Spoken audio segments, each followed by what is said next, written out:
I know. You are not. Look at me.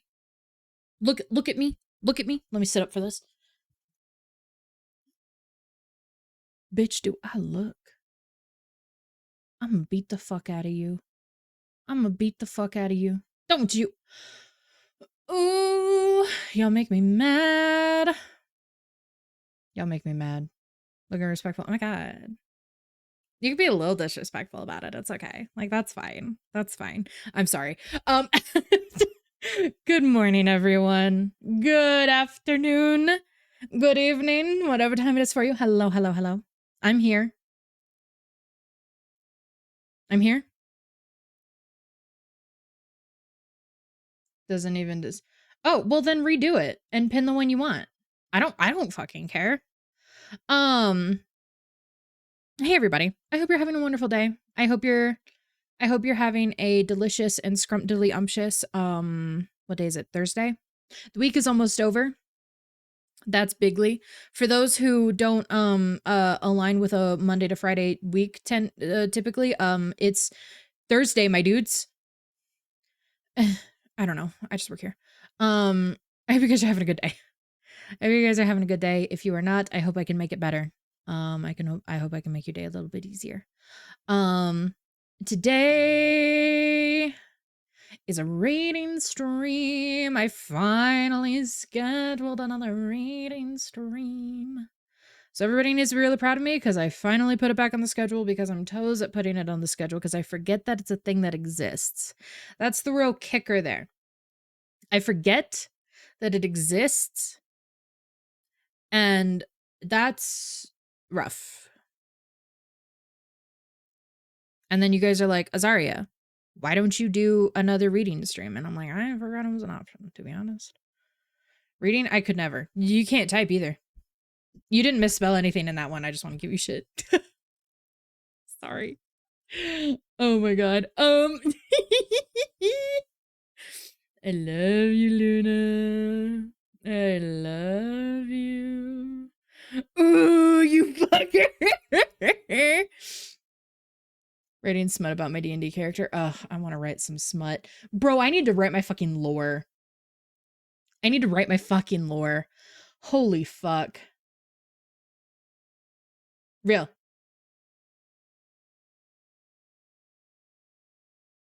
It's fine. We will write. Will we? We will co-work. No, I'm busy while you guys are co-working. I don't get to co-work. Exactly. I don't get to co-work with y'all. I'm so bummed. Because, yeah, exactly. Let's see. What all do we have to talk about today, guys? I need to yap. I need to procrastinate because Fran has asked that I wait until they're able to be here to start reading because they always miss the first story. And so I'm going to yap for an hour, which usually isn't hard for me, but like life's hard, man. Speaking is hard. So we're going to just come up with shit to yap about and it's going to be great. And we're all going to be really happy about it. And I didn't drink enough water before starting this stream. So I'm going to drink a lot of water before I start reading. Because holy fuck. You know what else to start? Me. I have less to say than you. You know, as long as I have you guys here to talk to me, usually I do pretty A-okay with coming up with stuff. I could come up with stuff. Trying to think if there's any 3.0 updates for you guys. Not really. Not really. You could talk about me if you wanted to. Wow. I sure do love AzariahVT.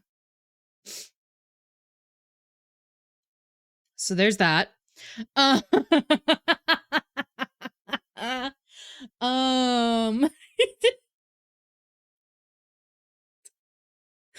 my god. At least it was nice. I love you, Shiva. I'm trying to think. Yeah, I don't really have a whole lot of stuff regarding the debut to talk about. We have I got an update. I got an update recently on my, and by recently I mean literally last night, on my my new banners for my social media. That's pretty exciting. Oh, you know what I could talk about? So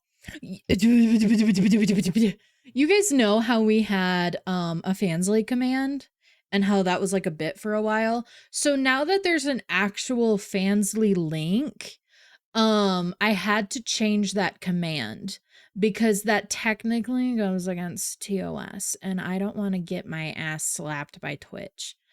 So I changed that command around. So it is now more difficult to get to my Fansly. However, shut up. Shut up. You know? Shut up. So I changed that command around. So the command is now blue Twitch. That is now the command. And so it will take you to my link tree. And then my Fansly is linked in my link tree. Which actually, yep, see, there you go. Which actually is kind of cool because when you put links for adult websites in your link tree, it will flag it for sensitive content, and it will also, hi Snowy, good morning honey, and it will also give you the ability to add additional verification in order for people to click on the link, which I think is pretty cool. So in order to click on my Fansly link, you do have to put in your birthday, and it will register whether that puts you at over 18 or not. It's not a like heavy verification process. It's not, you know, steal, you know. But it does help keeping you from accidentally clicking on my Fansly if you're on my link tree. And then just having coochie right there on your phone, you know, because I'd be misclicking on shit all the time. And so if you go to click on like my Ko-Fi or whatever's below my Fansly, and you accidentally click on my Fansly, it's not just going to bring you to titties. You actually have to go through a step to get to it. So it is a little bit more difficult to get to my Fansly. However, we do actually try to follow TOS here. I know I toe that line as hard as I possibly can at all times. But we do try to maintain TOS here. So, hey you. So the Fansly command is now called Blue Twitch. You have to go to my link tree to get to it. So we can stay aligning with TOS and I don't get my ass slapped. TOS is meant to be broken. Well, see, you know, considering this is my largest platform and the one I've worked the hardest on, I'd like to not get a permaban. Because I put an adult website that I don't post content on, as a command that you guys can use. Otherwise, you know, we push it a little bit. We push it a little bit. Bitch, I don't want to hear it from you. Shut the hell up. You don't come around enough to give me this level of sass, you. You don't come around enough for all that. You don't call, you don't write, you don't email. Do not send me another email.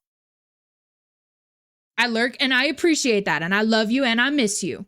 But shush. Do not write me another email. Do not send me another email. So yeah, that is the steps for getting to the Fansly now. It's not a big deal because I don't have content on there yet. Whatever. But yeah, that's what you have to do to get to my Fansly now. So there's that. You're welcome. I also finally updated Shiva's shout out command because it's been a hot minute since they've uploaded a new video every Friday, and so I updated the Shiva command. I updated the Shiva command. We truthin' out here. And now we'll see if any of our other friends that have a Shiva command will do the same. I, in fact, have, exactly, you have a YouTube. I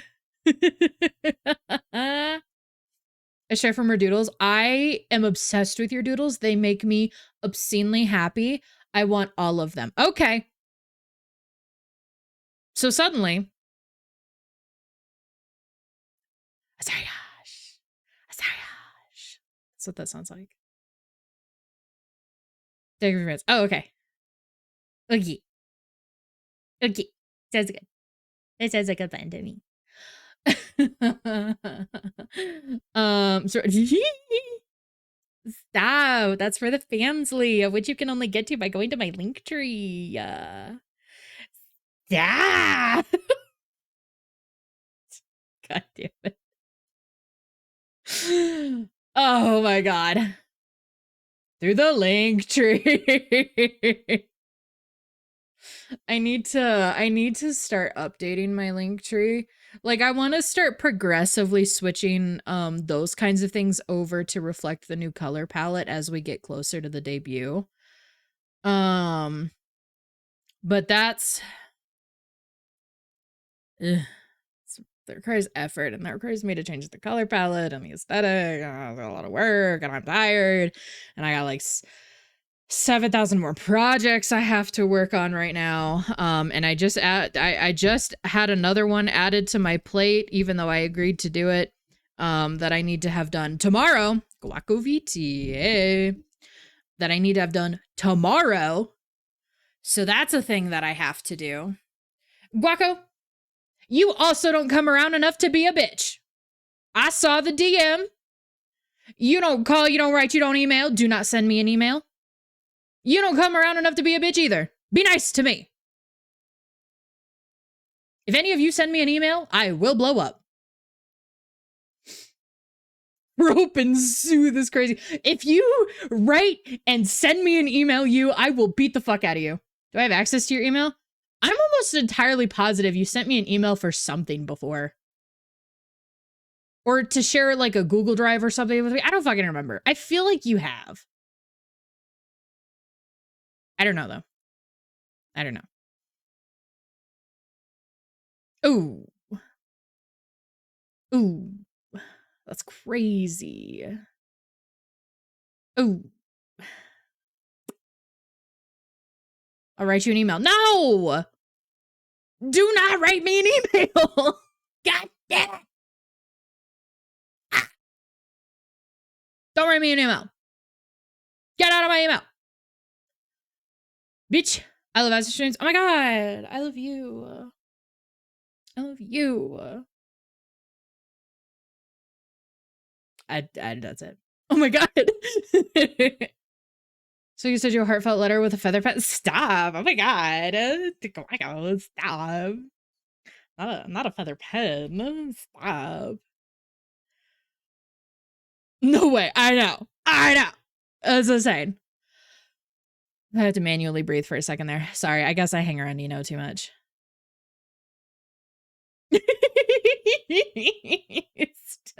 Shut up. I get fancy in this bitch? Good. As one should. As I would expect for anybody who dares to correspond with me.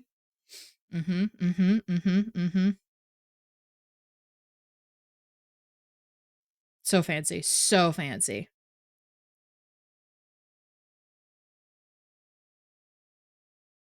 I was gonna say something, but I don't remember what it was. I don't remember. I think the blue Twitch thing was quite literally all I had. I think that is like the only thing. That's literally it.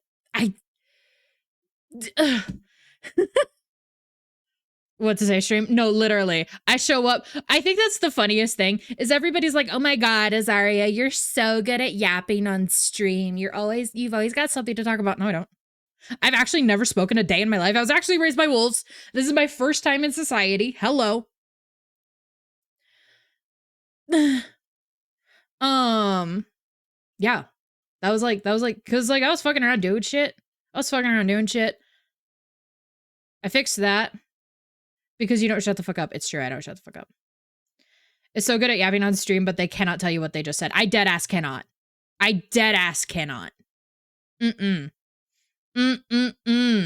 I'll say something and everybody's gonna be like, oh my god, Azaria, you're so funny. I love when you say that.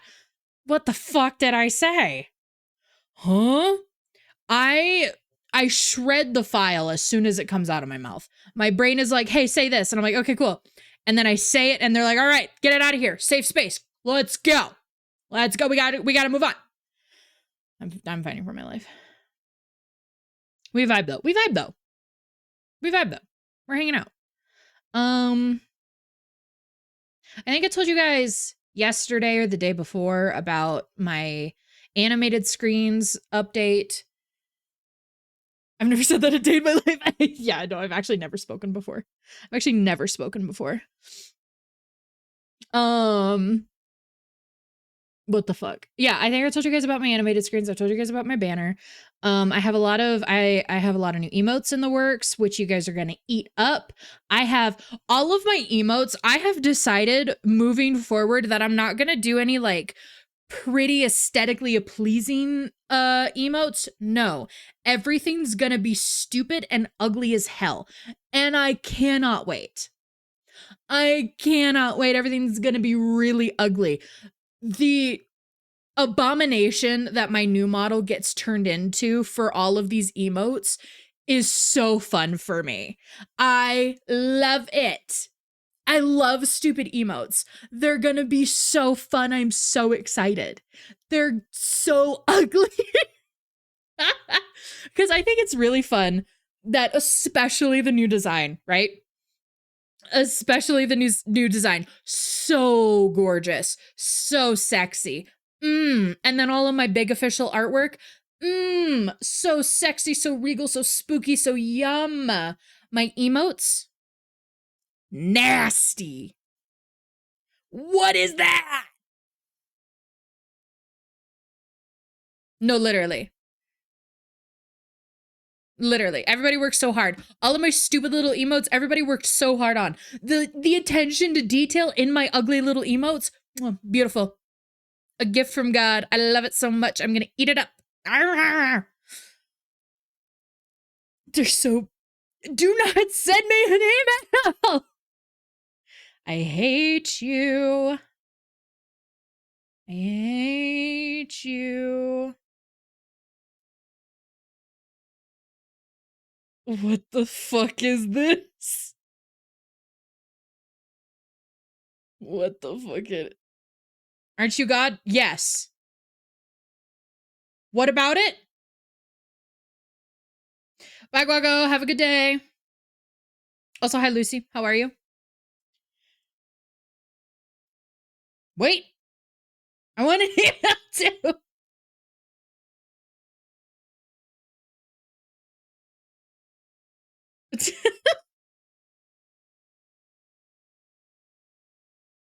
You know, this would be yummy as hell. This would have me tee-heeing, giggling, kicking my feet. If it wasn't a fucking lie! I know damn well after today's stream you're gonna vanish for another 6 months. That you'd be very proud of me over? Tell me all about it. Can you tell me all about it? If you can't, can you DM me about it? Tell me things. Tell me things. I am very proud of you, though.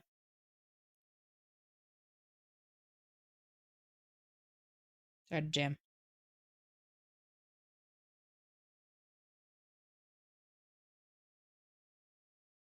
But SNDM, yeah! Thank you. Very excited. Very excited.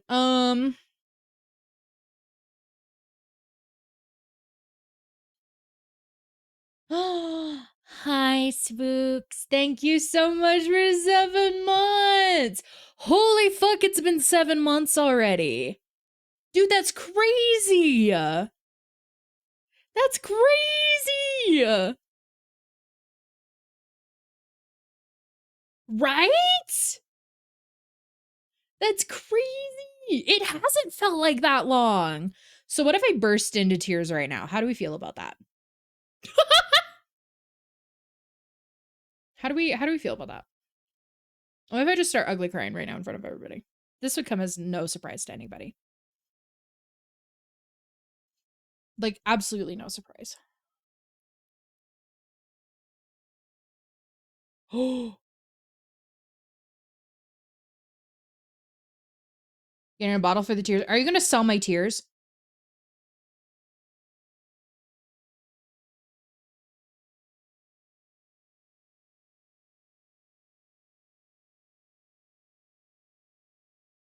Oh, I can't type.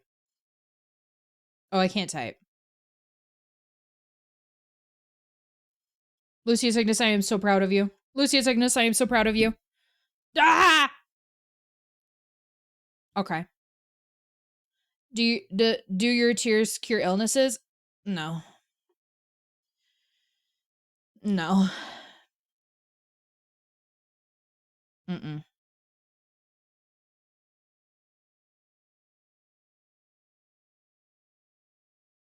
So everyone say good job, Lucy. Real.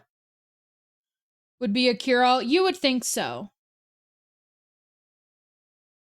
But it's this primordial, and I'm kind of a bitch.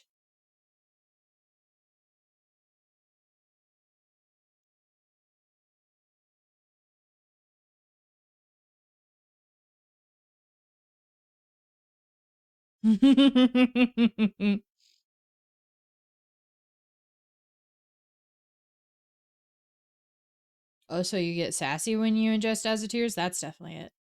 Do I write or do I doodle? Doodle and then write. Mm-hmm. Mm-hmm. Mm-hmm. Mm-hmm. But yeah, I have a bunch of stupid little emotes in the works, and I'm really excited. I'm really excited. Yes.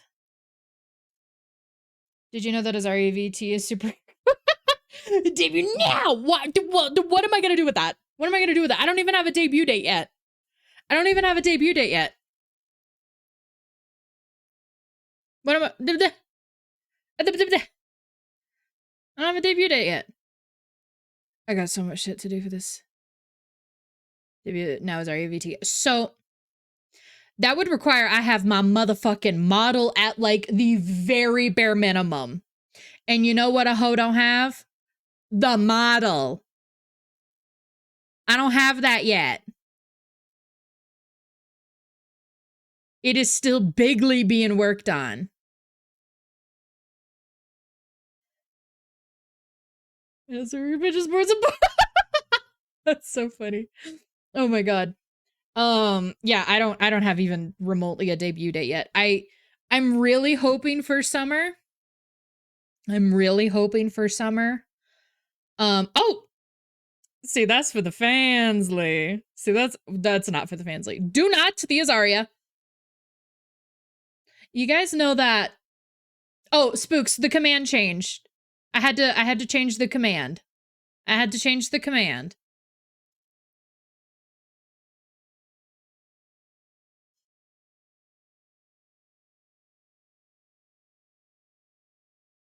There you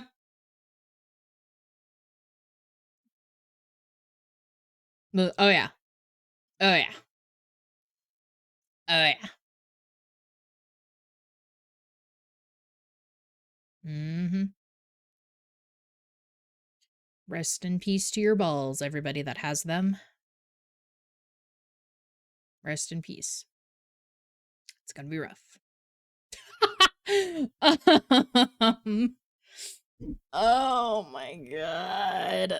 Lucy, did you see that everybody convinced me to make a separate goal now for the fuck machine, which you can see at the top above the thing? Some of this guy's goals. We say, hey, I see. Welcome in, honey. I was there. Were you? Shit, girl. That's crazy. That's crazy.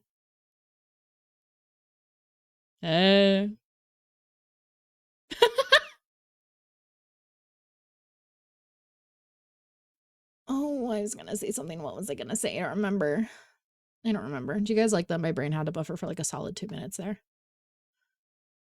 So many points to use. I don't know how many points do you have, Lucy? How many points do you have?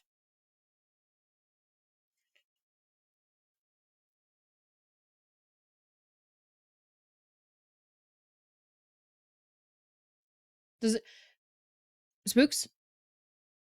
Be nice. That's okay, I see. I know they're scary. Go hang out, baby. You're good. Real, me too.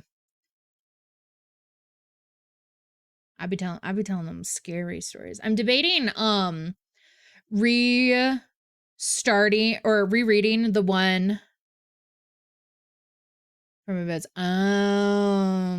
That makes sense. That makes sense. I'm debating rereading that first story that we did the last time we did a reading stream, because one, it's been a couple weeks, so I guarantee you guys forgot, but it was a really good one. It was a really, really good one. So I'm debating starting with that one again, because that was a really good story. We'll see. We'll see. It was a long ass story. Especially when you're crashing out and I make you soft voice. It is absolutely brutal to have me mid crash out and then have to start speaking quietly. That is actually brutal. It's rough. It's rough. What else do I have to yap about? I like my cards as of late. None of you guys like your cards as of late. As of ever, really. None of you guys like your cards. Pretty cool bitch. Oh, shit. This bitch in their damn emails. Oh, stop sending emails.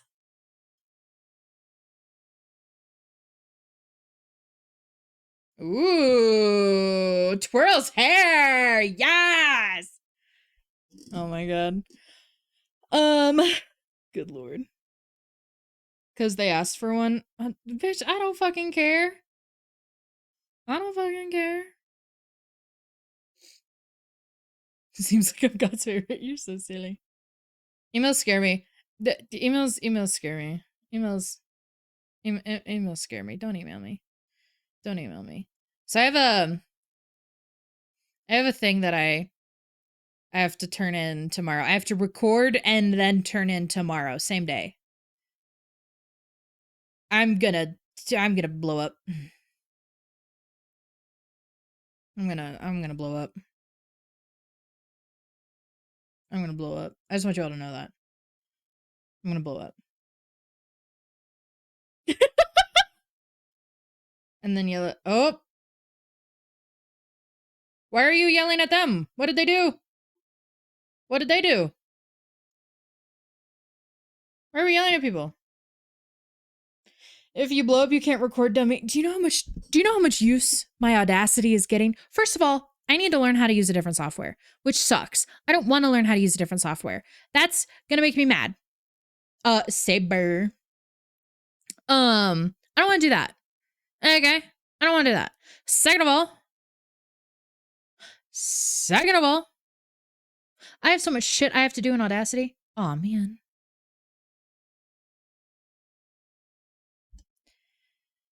Southern ain't gonna happen, baby. You know that it's not gonna happen. Oh. And now I am spooky. I am quiet and I am spooky. I love that you guys want me to be Southern. I love that. I really do. Spooky soft Southern, please. Can we get a silly elephant? So, fun fact, and this is gonna come as a surprise to nobody. When I was younger, when I was like at the height of my cosplay era, and so CL was my most cosplayed character, right? Because I was also 14 at the time, and so my voice was changing. I unironically could do a practically flawless impression of CL's English voice actor. And so when I did panels as CL, and I would need to, it's good that none of you guys knew me back then. Good God. So when I would do panels and I would need to be CL, I could do his voice. And it was very well done. And so fun fact, I could at one time do removing inches. I could do a really good CL impression back in the day. It was really funny. And then of course as my voice settled into whatever the fuck we got going on, I lost the ability to do it because I can't do the, I don't know, whatever the fuck it is. I can't do that anymore because my voice obviously is not the same as it was when I was 14, you know? Now I can't do Seal's voice anymore. I remember this was AzariahVT. This was a devastating time for as a nation. When I went to go do his voice again as I got older, and then I realized my voice changed, and so I couldn't do it anymore. That was rough. That was rough, brothers. That was rough. I was really sad about it. I was really sad about it because I worked really hard to perfect my CL voice because I cosplayed CL so much and I did a lot of character panels. So I needed to be able to be CL like a lot. And when I could no longer do his voice, I was so sad. It bummed me the fuck out, dude. And now I can't do any voices. So, we've really gone downhill since then. But, you'll have that on them big jobs. You'll have that. CL is in Phantom Hive? Hey, Foxy, welcome in. When I was younger, I cosplayed CL a lot and I could do his voice perfectly. But you can sing.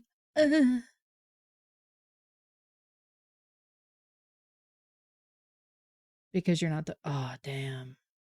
Oh, damn. She was right there, you. Your Black Butler obsession is cute. It's my favorite. It's my favorite. I want you guys to know I have. Hold on. 2 cover projects right now that I'm working on for various different things. Maybe 2? Don't know. Could go me like Inuyasha. No, I cannot. No, I cannot.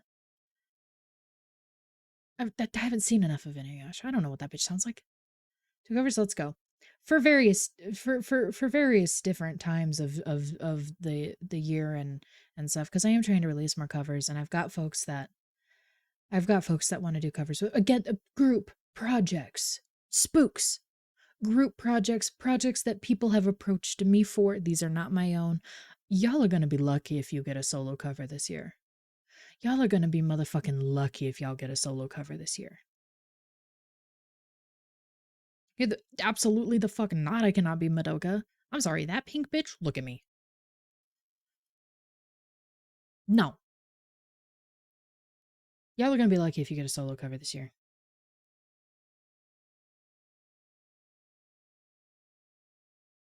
Covers are hard. I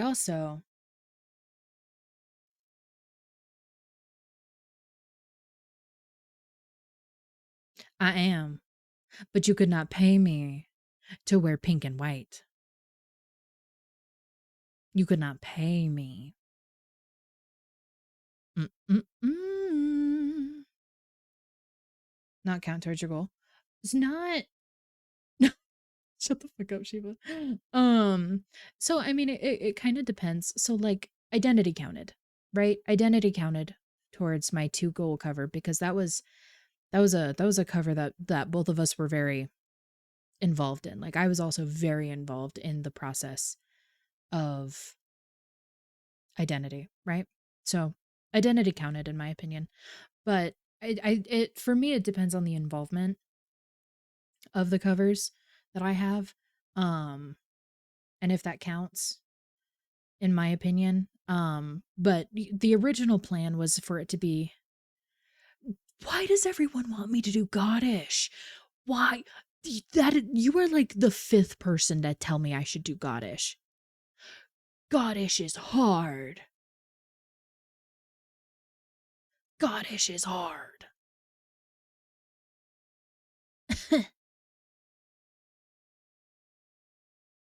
Hi Neela. Hi baby. So the original plan was to do a group project or a duet and then a solo, right? Cool. But we'll see if that solo happens. We'll see if that's all. I still have to run a poll to figure out which cover that you guys want from the suggestions that you guys left. I need to work on that. It's exactly why Goddish is a suggestion. Surely your 5 minutes are up by now. Goddish is hard. Okay. Goddish is hard. I'm not good at singing. A bitch can barely maintain a pitch. Can I make a late suggestion? Yeah, but you have to put it in the channel in my server, Lucy. You have to put it in the channel in my server.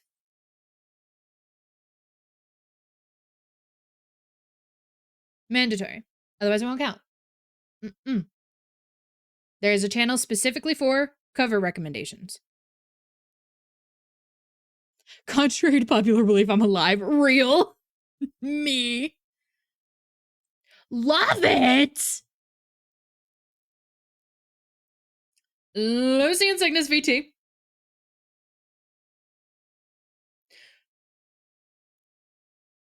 Love it is hard.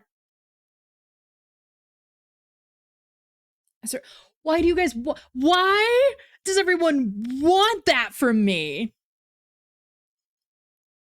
I want you to be mentally ill on main. Bro, that's every Twitch stream. That's every Twitch stream. I don't know, man.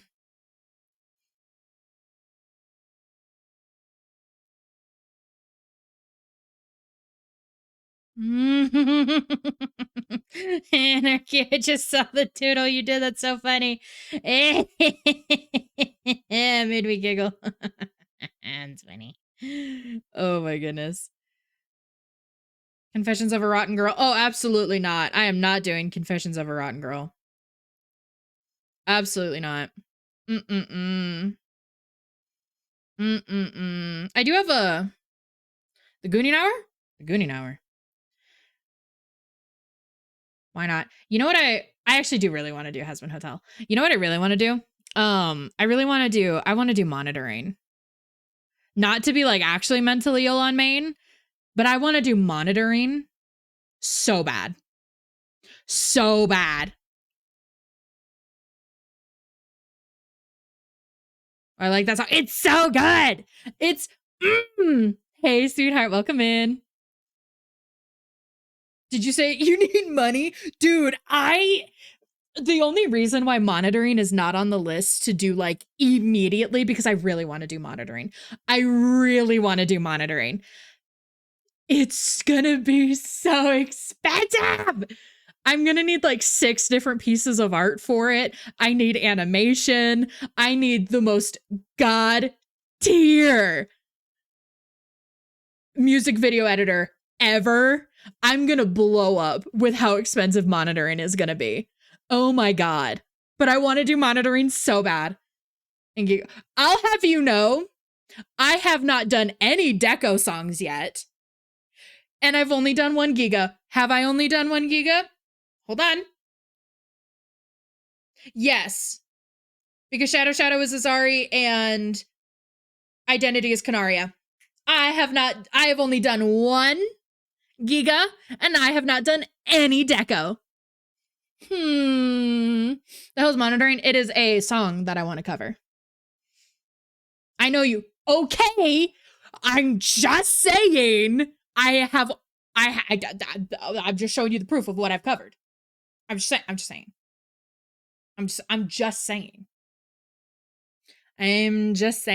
But I want to do monitoring really, really bad. I really want to do monitoring.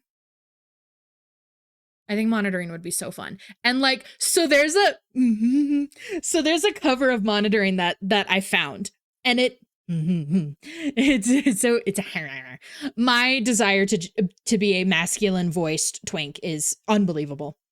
Can you even imagine? Good God. Oh my God. Listen, I get so excited. No, the more comfortable I get with doing covers, the more delulu I get about it, because I am still masculine voice tweaks. You get me, RPD. I still am fully aware that I have a very amateurish voice. I am still fully aware of that. I'm still very aware that I don't have a lot of training, etc., etc., etc. Okay, cool. Anyway, you guys like when I do covers, so I'm gonna keep doing them.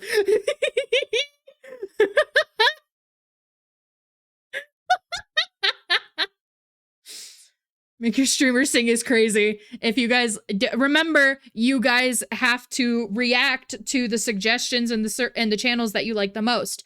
You have to do reactions to vote for them and to say, yeah, this would be fun.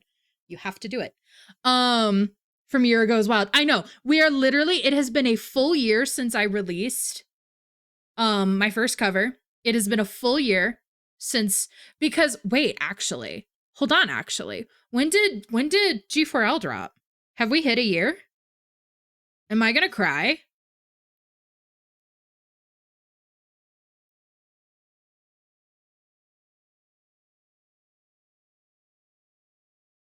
Oh my god, my first cover came out a year ago yesterday. Oh, guys. Holy shit.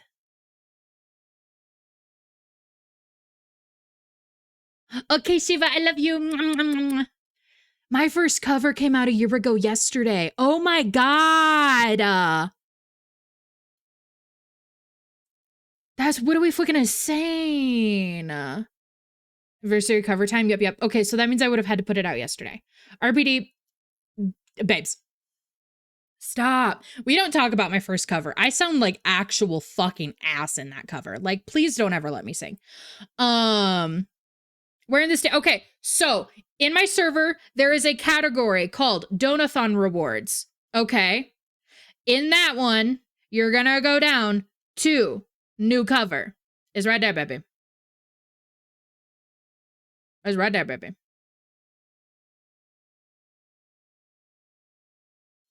I was gonna say, you might not have added the channel, so you might not see that category as a whole, baby. But yeah, no, you guys hyping me up for covers is actually the greatest mistake you could make, because now I want to sing things and make your ears bleed with my very amateur voice, and it's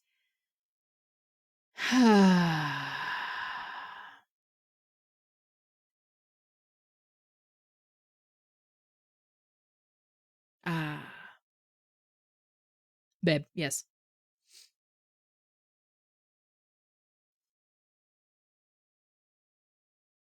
Is to do it. I know, which is why I'm still doing it.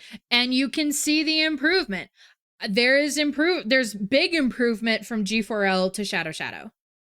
There's big improvement from G4L to Shadow. And there's improvement from Shadow to Identity. This is very, what are we fucking exciting. And now I have all these songs I want to do. I have all these songs. I have an entire playlist of shit that I want to cover. An entire playlist of shit that I want to cover. But yeah, I really want to do monitoring, because there's a cover that this little twink does, and he has such a yummy voice, and I want to sound like him so bad, and I'm fully aware of the fact that I don't sound like him, and I will not sound like him, but that's okay. But I want to sound like him so bad. And I just what's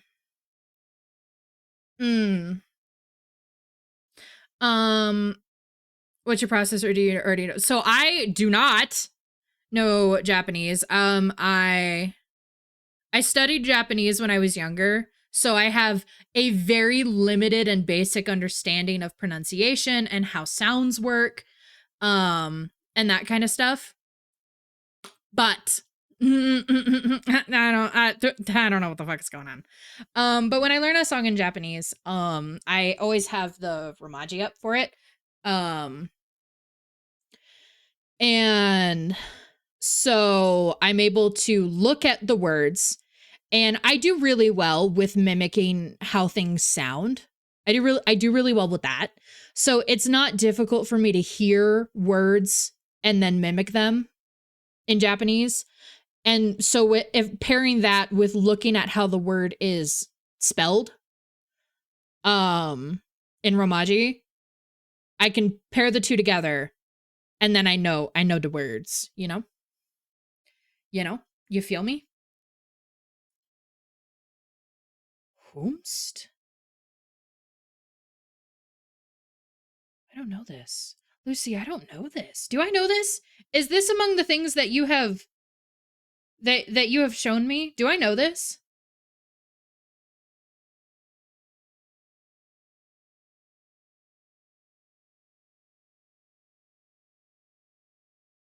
I send. Thank you. Yeah. It's not so I have a song I am learning right now that is actually gonna kill me. It's actually gonna kill me. It's really hard. It's gonna be your personality. Damn it! Hate when it happens. This is other thing you could use at some point for like a redeem or a donathon reward. Oh, fun! Hell yeah! No, oh, you know, as long as there's no piano, I feel very strongly about that. You know, I hate to see a piano come in Lucy and Cygnus BT.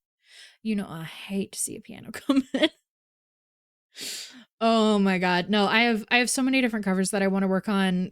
I have the fuck ton of songs in Japanese. 6 months. Thank you so much. Oh my god. You know what I think the worst part of it all is because you guys had me set this up yesterday.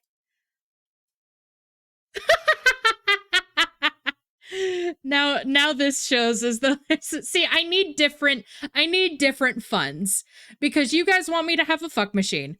You guys want me to do certain covers. I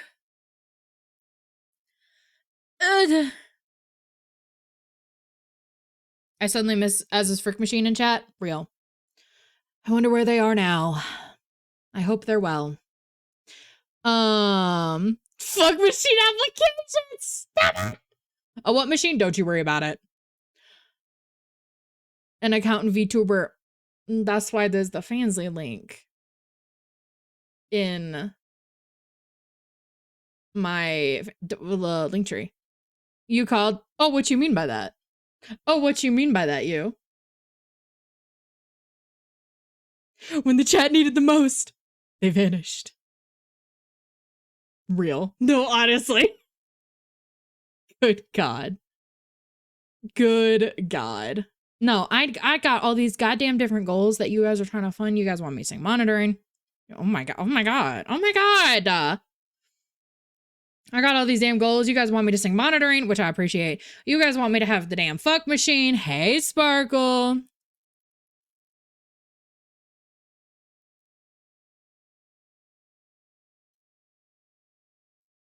So I maybe qualified. Can you? Never mind. I'm not gonna continue talking. I'm not gonna continue talking.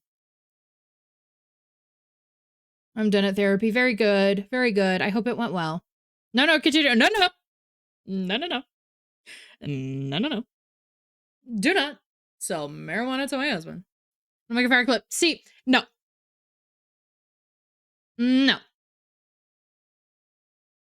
Look at you do this guy, please. No. God damn it. God damn it. I can't stand y'all. Y'all are fucking faux reeks. With butler outfit. Lucy and Cygnus. Unless you can go at the speed and force that the full size. I'm tired. I'm tired. I'm so tired. Oh my God. No, I'm just listen, I'm so fucking free. Unless you can. Unless 300 thrusts per minute. You gotta go. You're not qualified. Okay.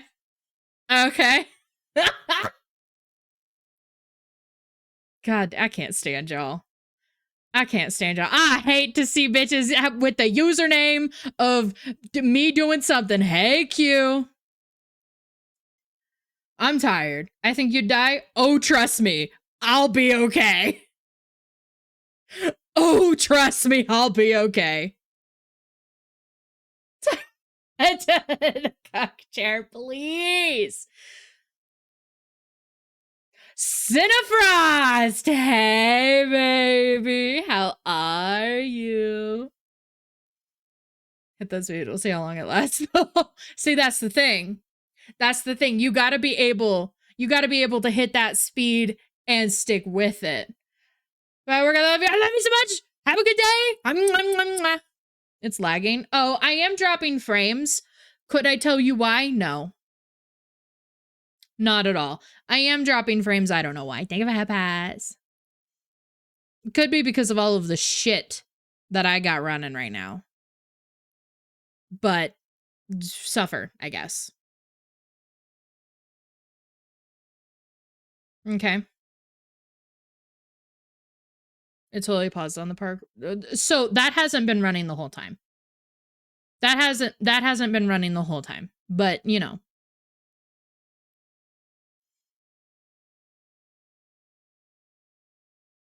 Coercion, I'd never. To be thrown again. Q, I will ban you. Shut the hell up. I will ban you. You're like, oh. This stuff, that's crazy. That's crazy. Anyway. Nope, see, 300 thrusts per minute doesn't exist yet because we don't have the fuck machine. So, until we do, it's not real. It's not real.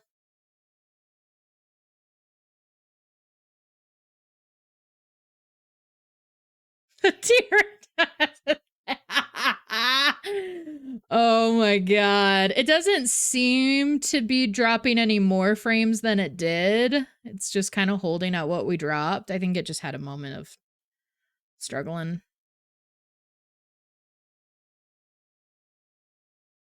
Oh my god. Oh my god. You guys are fucking freaks! Y'all want me so bad. Y'all want me so bad. And I was this close to tagging you. No! Why you got fuck machine content on your Twitter? Why you got... You wanna talk about it? You fucking slut? I'm telling y'all. I know. I know I am. I know this is my doing. It's part of my legendary spreads, not even remotely. MC, welcome in. Yeah, listen. I don't know, man. I don't know what y'all want from me. Y'all want a fuck machine. It's not gonna happen, but, you know. Can you hit the mic, please? No. We need 4 people. Or, and hear me out on this one, just a fuck machine.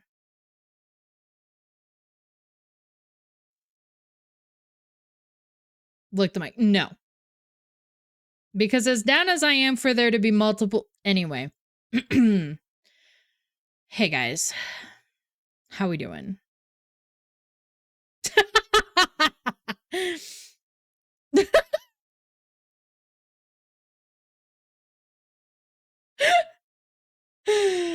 Oh my god.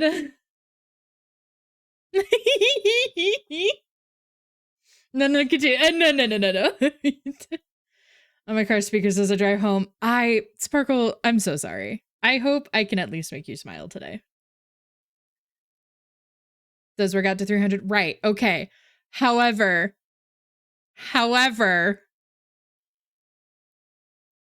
No, okay. Oh, a singular fuck machine, okay? Okay, a singular fuck machine is A-okay with me. A-okay with me. It's just the one. Thank you. It has a 4 fuck machines. Where am I gonna put them all? Where? Let's not get 4. Can I just have the 1? How do we feel about that, guys? Can I just have the 1?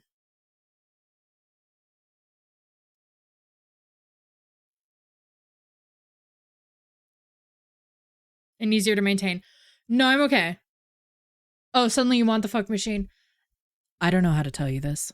I don't know how to tell you this, and I'm gonna hold your tit when I say this. I have wanted the fuck machine the whole time.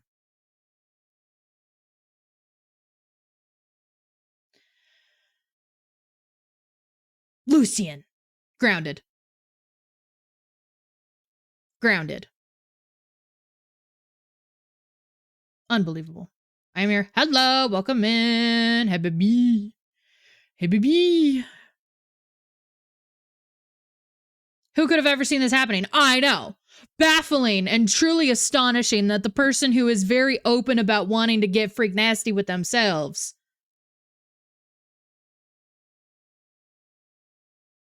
wants the fuck machine. I baffling, truly. Did you read any stories yet? Nope. Nah, I told you I'd wait. That you're saying Lucian is the fuck machine? Lucian can't go to 300 thrusts per minute. Lucian can't be doing all that.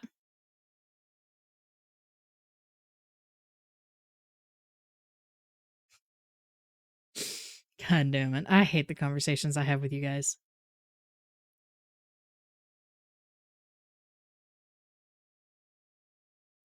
Your poor neighbors, my poor neighbors? I know how to be quiet. Lucian sickness. Clarification, all that.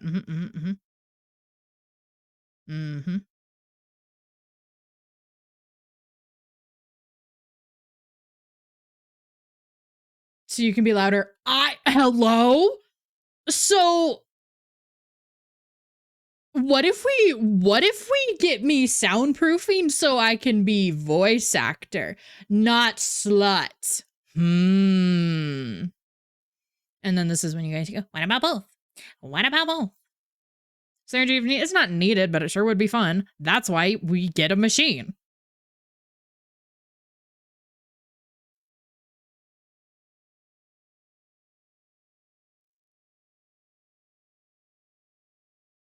They're multi-use. You're a slut. I know we slut. Right, there it is. There it is. There it is. There it is. Because I need soundproofing so I can do better auditions. And then I can do my demo reel. There we go. Hello. Quitting fucking streaming, etc. Oh my god. Get on that. Hey, so sorry, flashbang. I would like to remind you, I have like $2. And every time that you guys give me money for things, it's for specific shit. It's for specific shit. And so I spend that money on the specific shit that you guys want me to spend it on. 2 doubloons. My ass. Oh, okay. Calm down. It's not that bad. Shut up. God damn, y'all are bitches. Look, 260. I'm gonna make out with you so hard. It would help so much. I bet. Yeah, I would love to get soundproofing because it would be better for everything when I stream, when I do voice acting stuff. Those things primarily. God damn. Fucking freaks. Thank you for the self-care package. Thank you. That's windy. It's friggin' windy. You guys are fucking sluts. I haven't got me to. I am so proud of you. I'm so proud of you. You guys are fucking freaks. You guys are fucking freaks. Sluts, harlots, the whole shebang. It's hydrated for the reading. I do appreciate that, as I am not hydrated for the reading.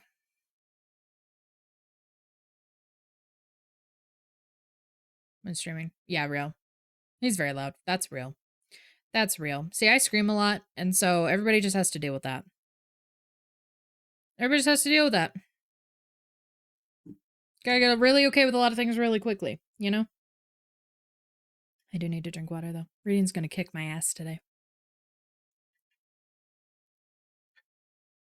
And I have to record tomorrow. I'll be fine. Oh my god. Please do not full screen Spotify on my fucking vertical monitor, please. Good god. Holy shit.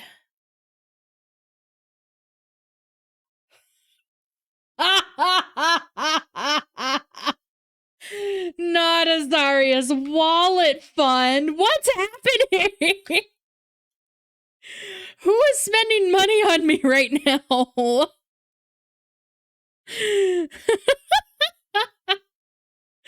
is happening? Thank you so much.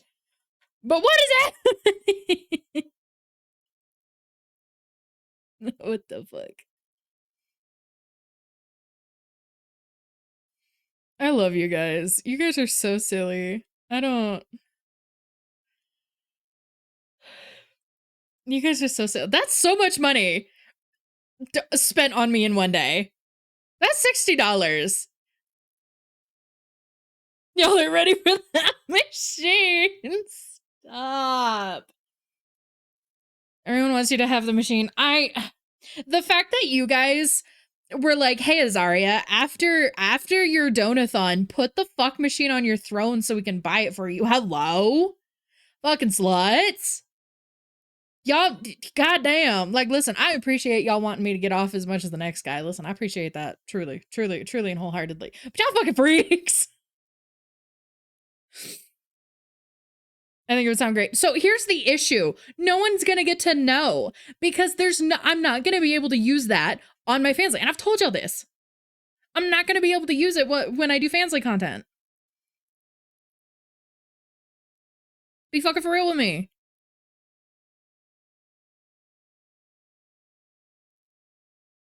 Fucking sluts. Frigs always happen. Trust me. Trust me, you I know.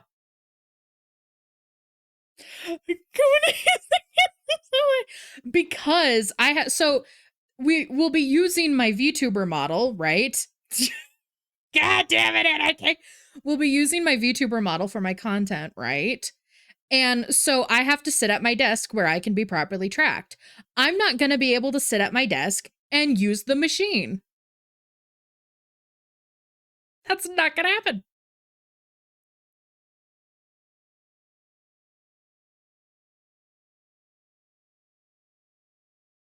So therefore, no fuck machine on the Fansly. Says who? Says literally we can angle it correctly. No, we can't. The machine is not going to fit under the desk at an angle that can also be in my body. While I'm sitting in a chair. Sitting in a chair.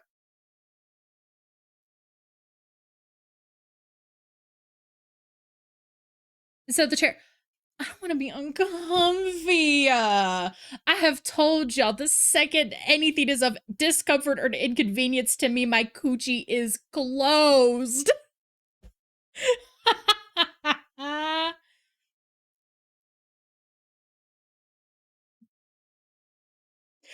Freya!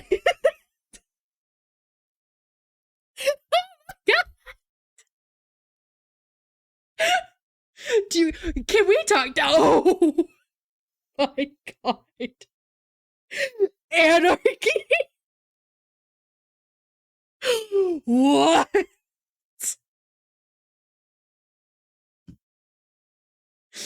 What? Oh my god, Anarchy. What the fuck? Anarchy! Oh my god. Thank you so much for $100 towards the fuck machine. Oh my god. Can we talk about how expensive, how the fuck do you pronounce it? Sibian? Can we talk about how expensive those are? Because listen, not to be a fucking slut or anything, but those would be fun. That would be a good time. Anyway. Yeah, how expensive those are? Those are so fucking expensive. Those are literally fucking expensive. So that's the next thing. Do not! You guys, where the fuck am I gonna put all of this huge equipment? Please. So what if we get you a fuck chair for the— what the fuck is a fuck chair? What the fuck is a fuck chair? Oh my god, you guys are fucking insane. Oh my god. Oh my god. Oh, what the fuck? Do it. Do it, do it, do it, do it. We can strap you down on. Do not strap down the Azaria.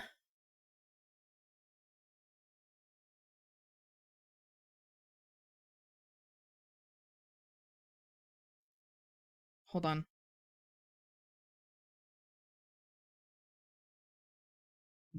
Oh, nice and comfy. Hey, so not to be that guy, but if I'm the one getting freak nasty with myself, I kind of need my hands to do that.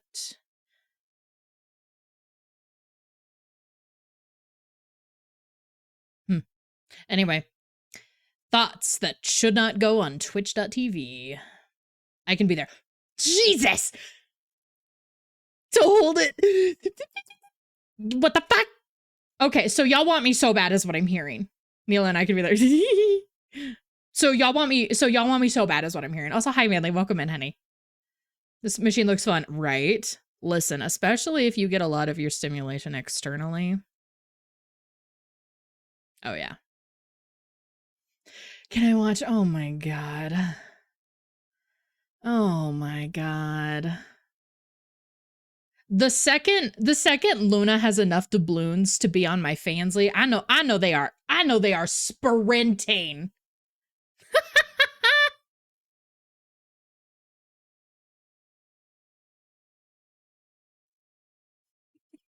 Damn it. God damn it. I gotta make sure that the Lovin's fuck machine you can put different, like, you can put a wide variety of attachments on it. You know? I gotta make sure you can do that. Because there are some attachments that I think would be very fun. But that's if we get the fuck machine. Which is not gonna happen. Because you guys are fucking freaks. There will be no fuck machine. Anyway. It's my legs! Ah! Real shit. Bad dragon attachment? Listen, because there's— so I'm not gonna say these things. I'm very mindful and very demure. I'm very mindful and I'm very demure. Mm-hmm. Mm-hmm. Mm-hmm. Very mindful. Very demure. Mm-hmm. It's good. It's a good time. Exactly. You get me. Creature Cox. Creature Cox. Thank you. In this household, that we do. Wait, shut the fuck up, Neela. I'm gonna blow you up. Y'all are fucking freaks. Anyway. Y'all are insane, first of all. $160 already. Y'all are insane, okay? I joined back to Creature Cox. Look at the fuck machine goal. Aki Ayamu.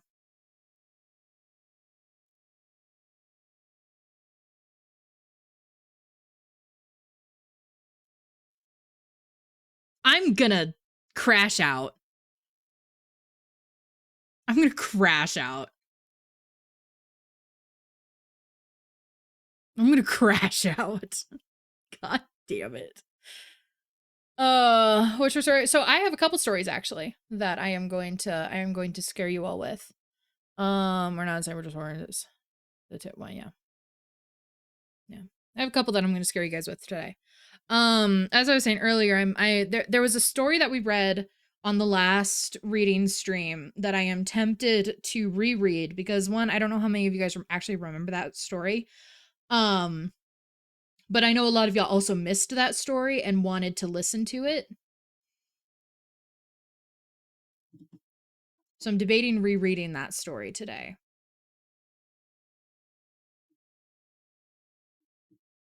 But I do have a bunch of stories to read. So kind of depends on what y'all want. Chat missed it. It's just Fran. Fran did in fact miss that story, and I know Fran wants to hear it. Ooh, I'm old. I want you. It's stab. Yeah.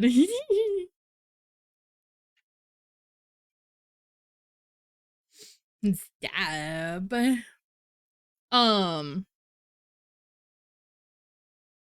Which story is that? It's the my wife is peeking at me from around corners and behind furniture. That one.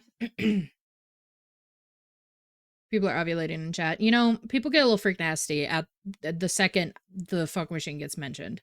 I don't think it even started with the fuck machine. You know what it started with, Fran? Me doing covers.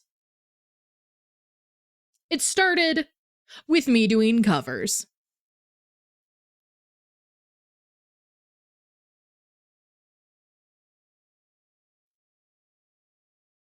Sorry, I knew that first. Oh my god. Oh my god. Does this mean I can legit be submissive and breedable? Absolutely. You are submissive and breedable. Welcome in. All of you are submissive and breedable. Fuck, I hit my mic. Life's hard. Life's hard, baddies. Life's hard. But yeah, so I can reread that story, or we could skip it. We could go into the other stories that I have saved. Kind of depends on the motherfucking vibe. Because that was a really good story. Like, actually, I really enjoyed it. So, I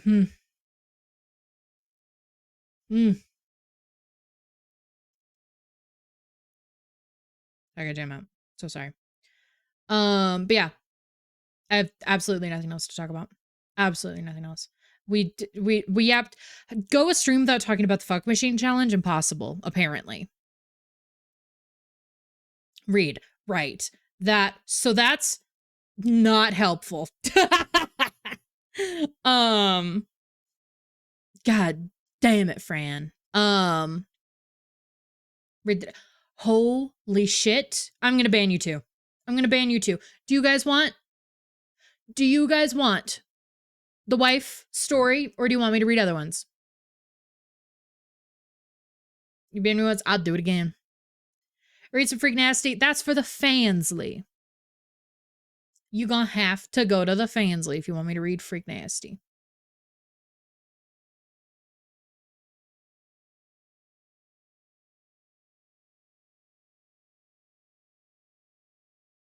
I'm good with any. Ban me and I'll be in your walls. Oh no! Which walls? Anyway.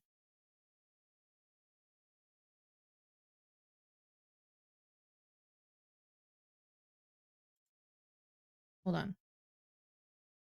I'm switching our music to the vibes.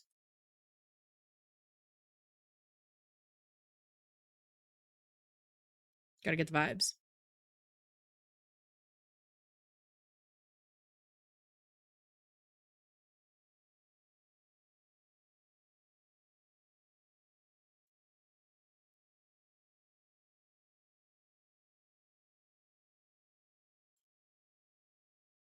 Okay.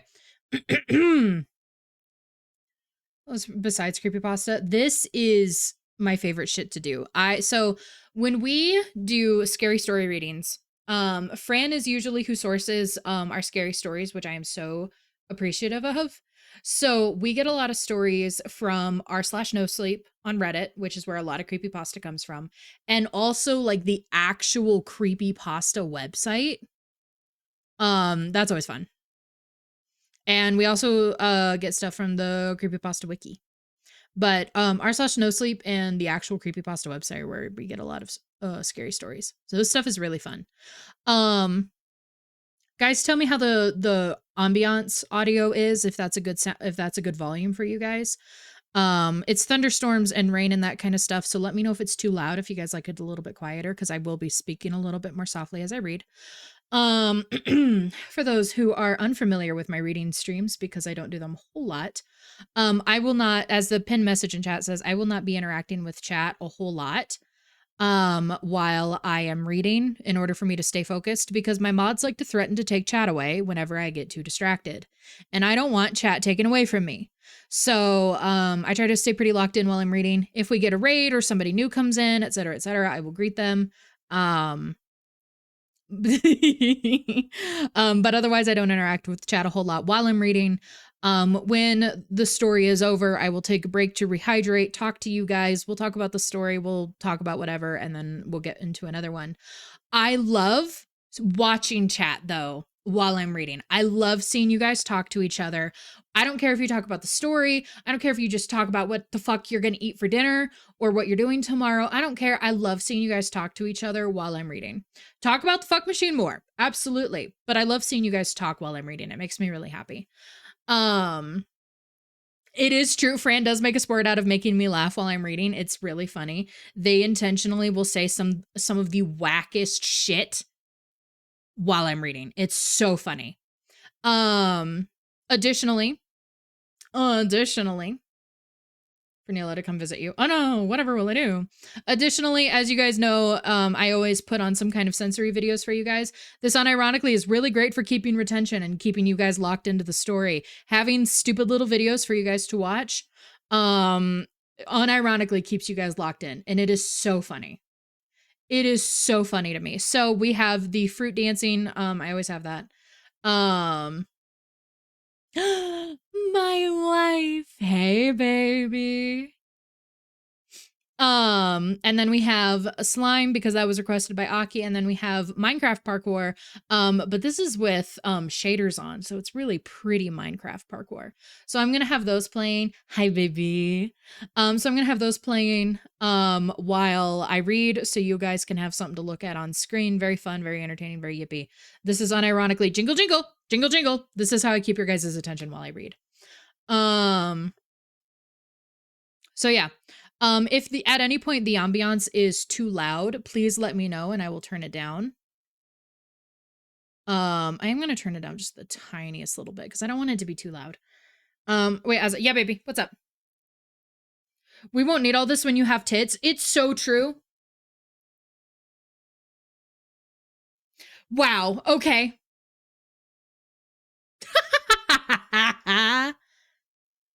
Can we have reading streams on Fansly, but the jingle jingle is titties? Absolutely. I'll make sure that like my clothes are off and everything. And so if I ever think that you guys are getting a little too gone, I'll just bounce. Oh my god. If I occupy myself by being freaking nasty to your voice, I mean, hey, that's kind of wild. Yeah, I'll make sure I just bounce my tits at you guys when we do. I don't know. I'm gonna be reading smut on Fansly. Bounce, bounce, look at me. My titties, hello. It would work. I know it would. Trust me, I know. Negative jingle sounds. Oh my god. Oh my god. I'm gonna be reading smut. If you guys aren't locked into smut, I'm gonna blow you guys up. There's gonna be activities occurring.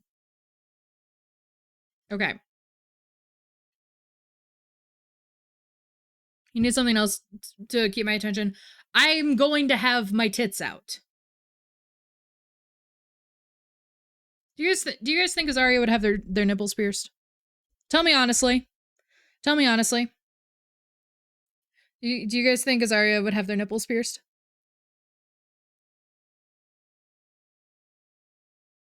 Can we give you nip piercings? I guess. Yeah, I guess. I don't care. I'm here for it. My mind is going places, as it should. Yeah, I mean, if we want Azaria to have nipple piercings, maybe they could be like, maybe a toggle, maybe. I'm in my mind palace right now with some cute change. Right, some like really pretty cute dainty jewelry on the nips. Yeah. I mean, listen, only the people that are gonna pay to see Azaria's tits are gonna see them.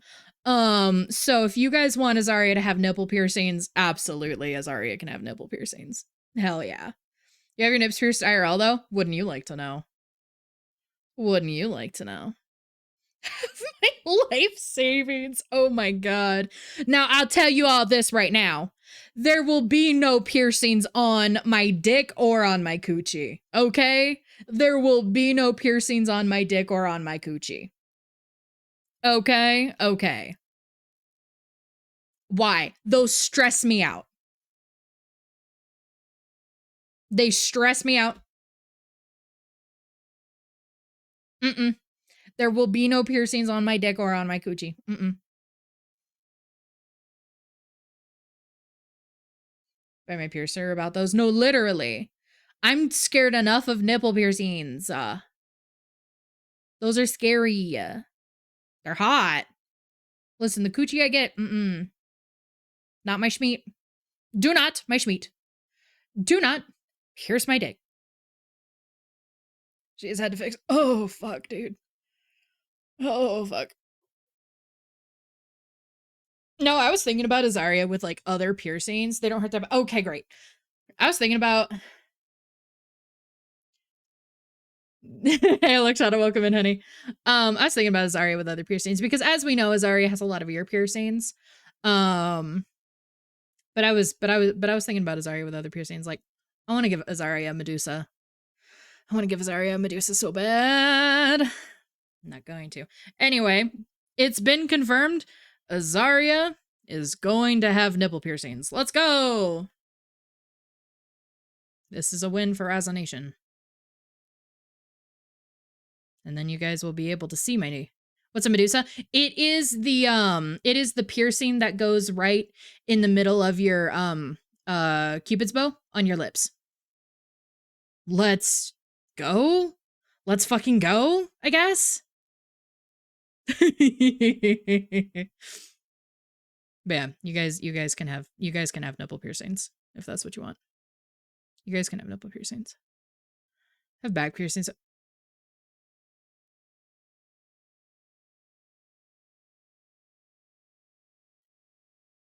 Ha. Ha. That's crazy. That's absolutely diabolical and insane. That is absolutely diabolical and insane.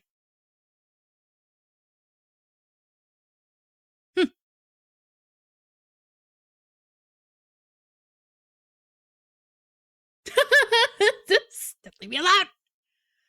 Leave me alone. God damn it. Actually, yeah, it was kind of crazy. That's kind of crazy. Anyway, I have to read, not be horny.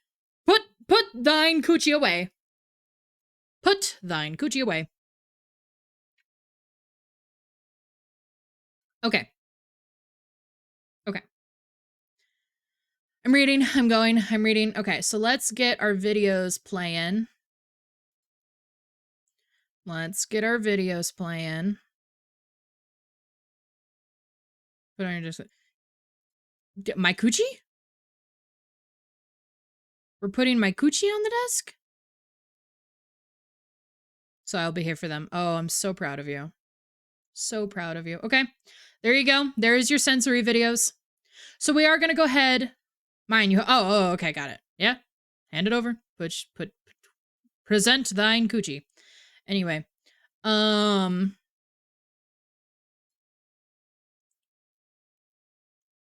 Kari, you get literally anything you want. If you want my coochie on your desk. Oh, hello. There we go. If you want my coochie on your desk, you can have it. Okay. Stop. Okay. Carry on. Continue talking to each other. Oh, see, now why aren't you working? Yeah, come here. Come here. We're going to put you...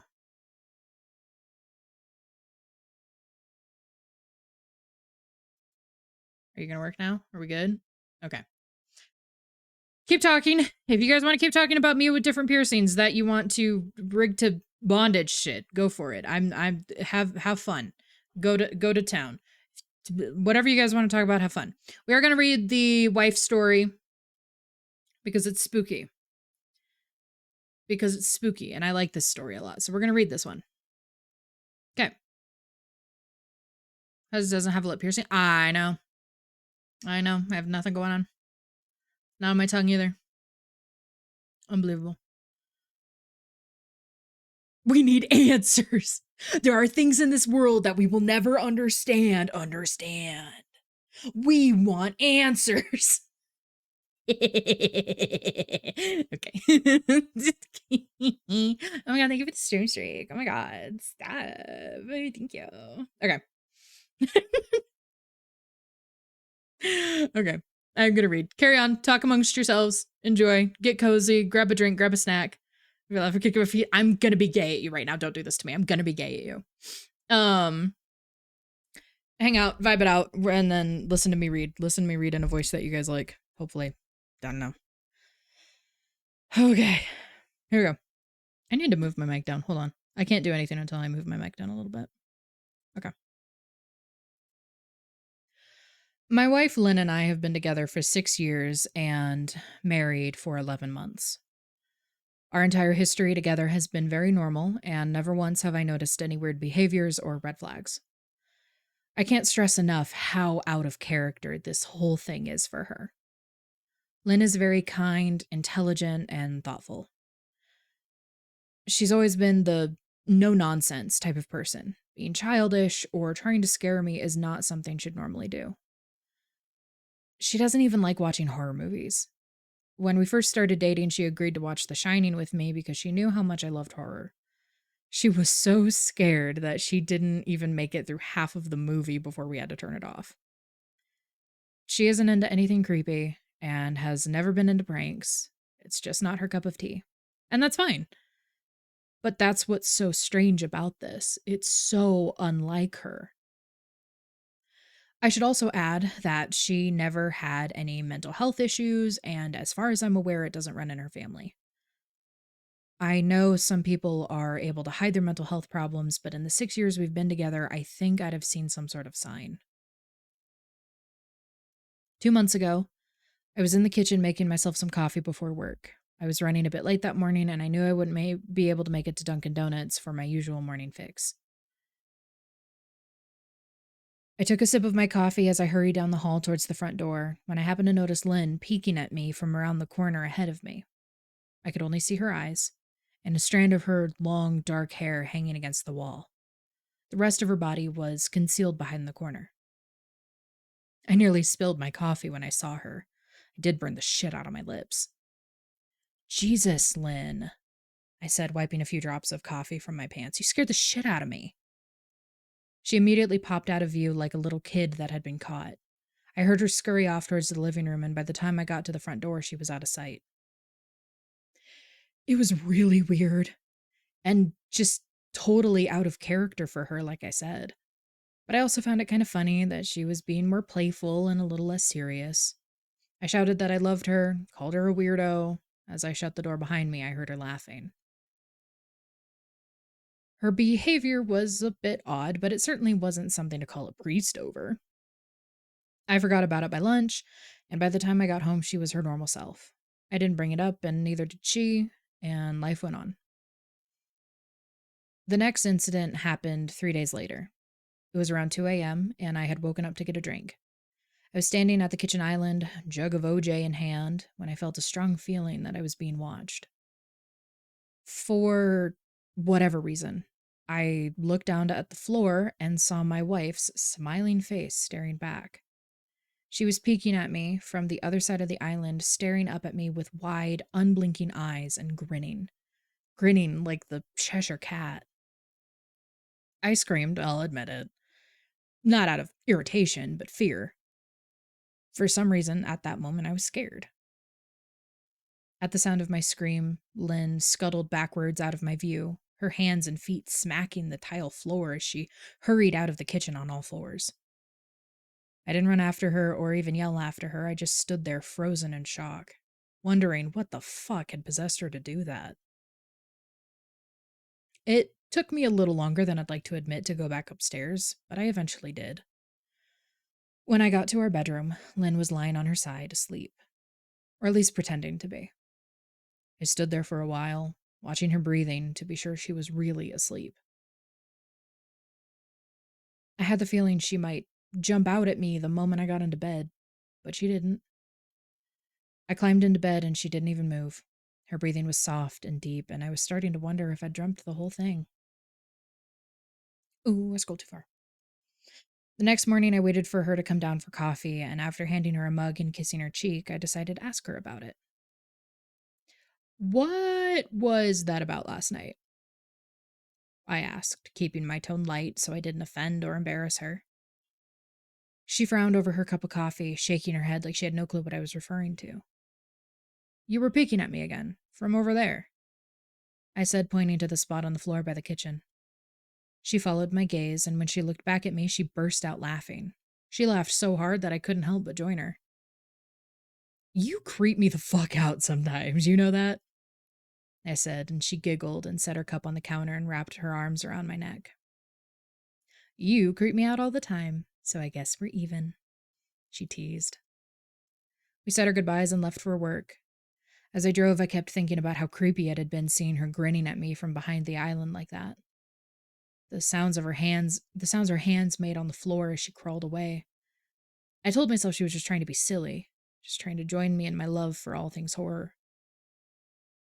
It's not like I was afraid of her, but it still didn't sit right with me. I started seeing her peek at me more and more. Sometimes she'd be peeking out from behind the couch or living room curtains. Once, she even managed to get inside her grandmother's old trunk that sits at the foot of our bed.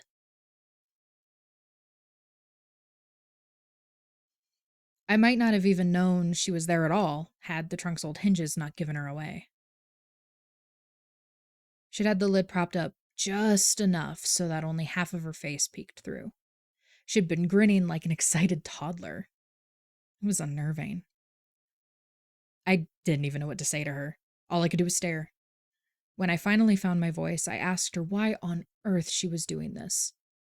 She didn't answer, but she had slowly closed the lid, shutting herself inside the trunk. I just walked away, feeling disturbed. I have to adjust. Everybody shut up. I have to adjust. Okay.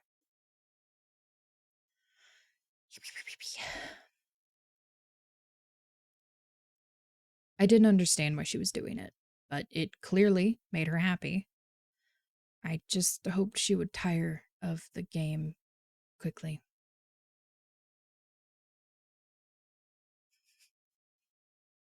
Fran, do you want me to read this story? I will blow you up right now. Do you want me to read this story? I'm going to aggressively whisper at you. I love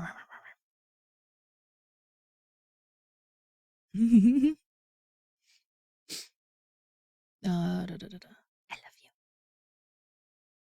Lynn didn't peek at me for the next 2 weeks. I started to think she was done with her weird prank, and I was relieved. We were watching a show on Netflix one night, and I jokingly said that I hadn't seen her peeking at me lately, and that she must have given up on her spy game. She looked up at me with a small smile and said, "Maybe I've just gotten better at it." I didn't say anything, but I wondered whether or not she was joking. For the next few days, I couldn't stop thinking about what she'd said. Was she still peeking at me when I wasn't looking and I just hadn't noticed? And if so, what the hell was she getting out of this? I started to feel paranoid, constantly checking whether she was watching from around the corner or behind a door. I was jumpy whenever I was home and she wasn't in full view of me. I felt stupid and a little crazy. But after a few weeks, without another incident, I began to relax. I stopped checking behind furniture and walls and told myself it was just a bad memory.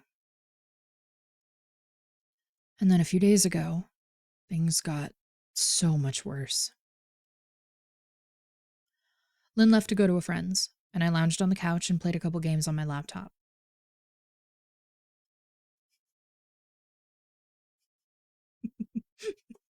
That got me. That's funny.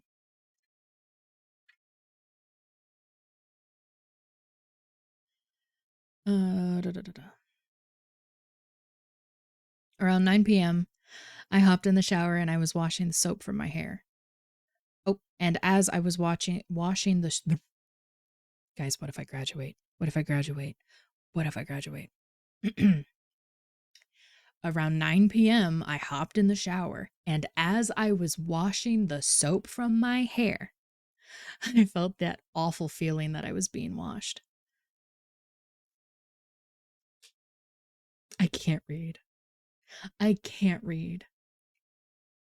I'm going to graduate. Why do you guys want these? Why do you guys want these streams? I cannot read.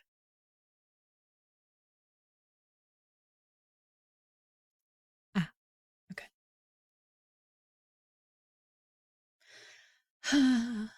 I felt that awful feeling that I was being watched. I slowly opened my eyes and almost had a fucking heart attack. Lynn was peeking from behind the shower curtain. Her entire head stretched into the shower, leaving just her body outside. Her long, dark hair hung against the curtain, the ends dripping with water. Her mouth hung open in a terrible grin, her eyes wide and red, as if she hadn't blinked in a while. I screamed and jumped back against the wall. She didn't move, nor did her smile waver. Her makeup ran down her cheeks in 2 black streaks. She looked giddy and completely deranged. It was fucking terrifying. We stood like that for a few moments, neither of us saying a word. Finally, after what felt like forever, she slowly pulled her head back out of the shower, and I watched her blurry figure through the curtain as she moved backwards towards the bathroom door.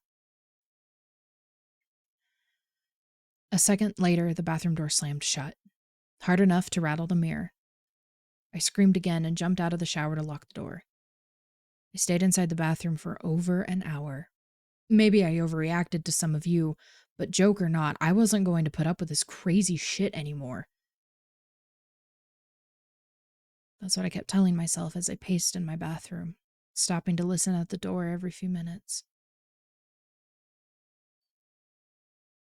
Suddenly, I heard a muffled sound, and I pressed my ear against the bathroom door, straining to listen.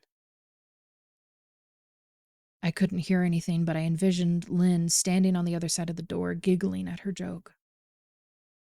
I felt a sudden surge of anger. I was beyond pissed at being made to feel scared in my own house, and made to hide in the bathroom for an hour. Well, for what? Some joke? If it was a joke, it was an awful one. What the fuck, Lynn? I snapped. This shit is getting really fucking annoying. I waited for her to apologize or to call me a jerk, but instead, I heard a faint moan. So quiet, I wondered if I heard it at all. And then complete silence. Lynn? I called out, not able to even hide the shakiness in my voice. I got no response, just my own heavy breathing. I swear to God, just fucking stop it, I yelled, pounding my fist on the door. I waited for her to cuss me out, something I would expect from me talking to her like that. I never screamed at her before. But there was nothing, just the occasional drip from the shower head. I won't deny that I was scared, too afraid to open the damn door and face my own wife. I waited for another 30 minutes or so, which feels like a fucking lifetime when you're scared. Finally, I decided I wasn't going to spend the night hiding in my bathroom, so I got down on my knees and peered under the door. I almost expected to see her face peeking back at me, but thankfully I didn't. I could see straight down the hallway to the top of the stairs, but no Lynn. I didn't know if I should be happy about that or not. I looked for a few minutes, waiting to see her head pop up over the top step, but it never came. I stood up, my hand hovering over the door, and mentally prepared myself to open it. I slowly turned the lock with shaky fingers, and was about to yank it open when I heard a sound that still makes me feel nauseous when I think about it. A moan, louder than before, but this time I was able to tell just where it was coming from. I turned my head to the closet door as if in slow motion, and locked eyes with my wife, who was peeking out at me from the slight gap. Her eyes were still wide as ever, and her mouth was hanging open in the most grotesque, gaping smile I'd ever seen. I didn't even scream. I was too scared for that. Her hands were clasped to her chest, body trembling with sheer delight, as if she could barely contain her excitement. A short, raspy moan bubbled up from her throat, deep and raw, sending a shiver through my entire body. Somehow, I found the ability to pull the bathroom door open and ran as fast as I could all the way down the steps, snagging my keys and phone from the table in the living room before running outside to my car. I could hear her shrill laughter behind me, but I didn't hear her getting closer. I didn't bother shutting the front door. I drove away from the house faster than I legally should have, shivering the entire time, either from fear or the cold. Maybe a little bit of both. I hadn't grabbed a coat or even a pair of shoes. I was still in my boxers and my hair was still damp. I drove straight to my brother Chris's house about 40 minutes away, ignoring any and every call and text I got. I didn't check my phone until I was safely parked in my brother's driveway. Len had called 4 times and sent a flurry of texts, all wondering where I'd gone and why I left like that. I threw my phone at the dish in a rage, furious at her nonchalant attitude. My brother and his wife were surprised to see me, especially dressed in just a pair of boxers, but told me to stay as long as I needed. Chris lent me some clothes and asked me what happened. I told him Lynn and I had a fight, but didn't go into the details. Ow. I almost died. I didn't want him to think I was overreacting, leaving my wife over a prank, even if it was a strange one. I have to turn my fan away from me. I'm cold and it's drying my mouth out. Beep, beep, beep.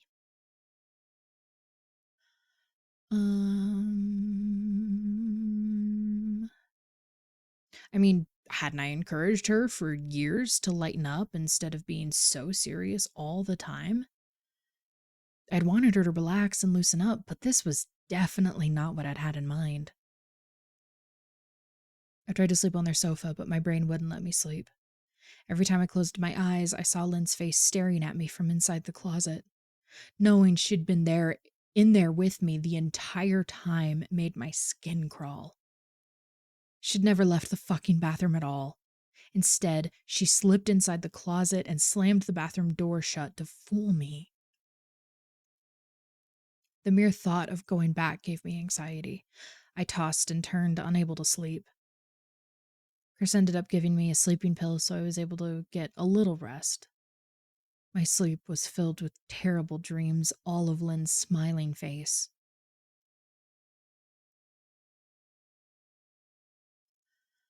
I woke up just as the sun started to rise. My body sore. My sore body ached from the sofa and I felt drained. I knew I'd have to call Lynn at some point, but I didn't know what to say to her. I wouldn't be going home unless she gave me her word she'd never do any more creepy shit. The storm is loud. I'm going to turn it down a little bit.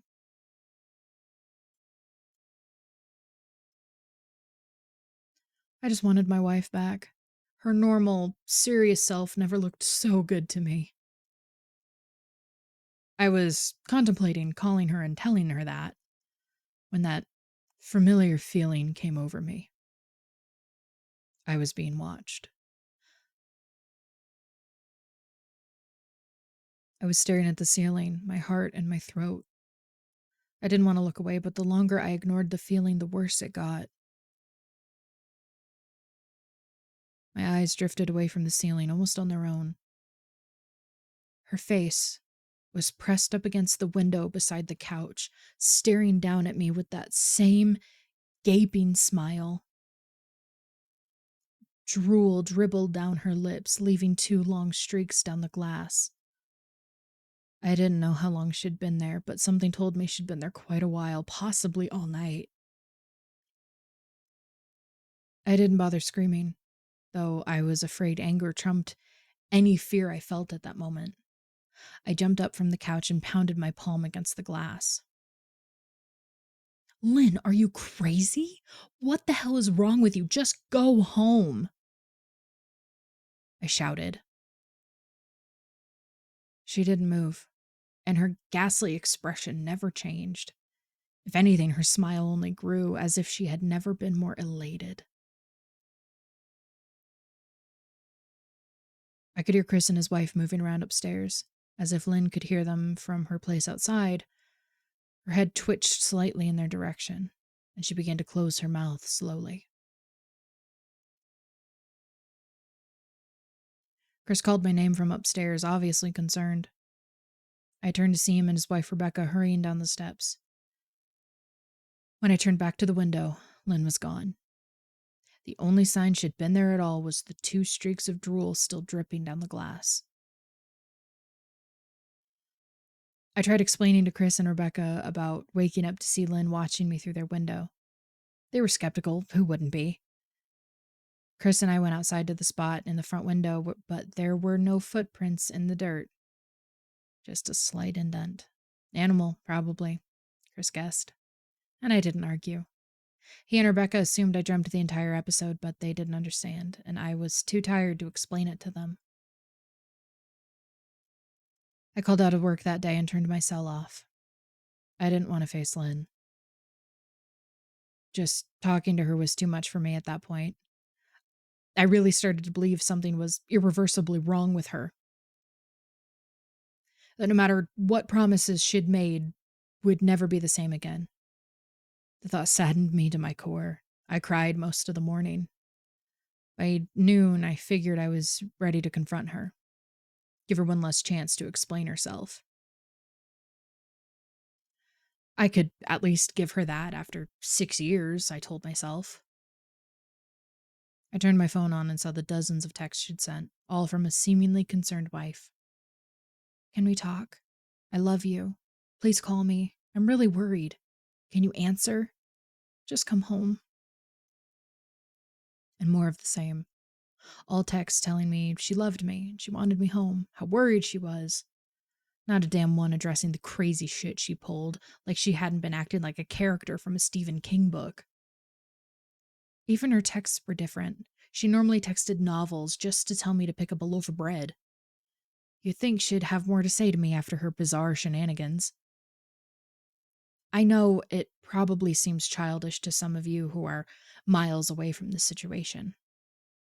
But if you saw the way Lynn had looked at me, how she scampered away on all fours like some wild animal, grinning at me from inside the closet like a lunatic, then I think you'd find my reaction was warranted.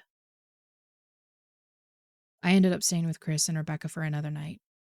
I didn't wake up yesterday until afternoon, and thankfully I didn't see Lynn's face watching me through the window. I don't want to pry, because it's not my place.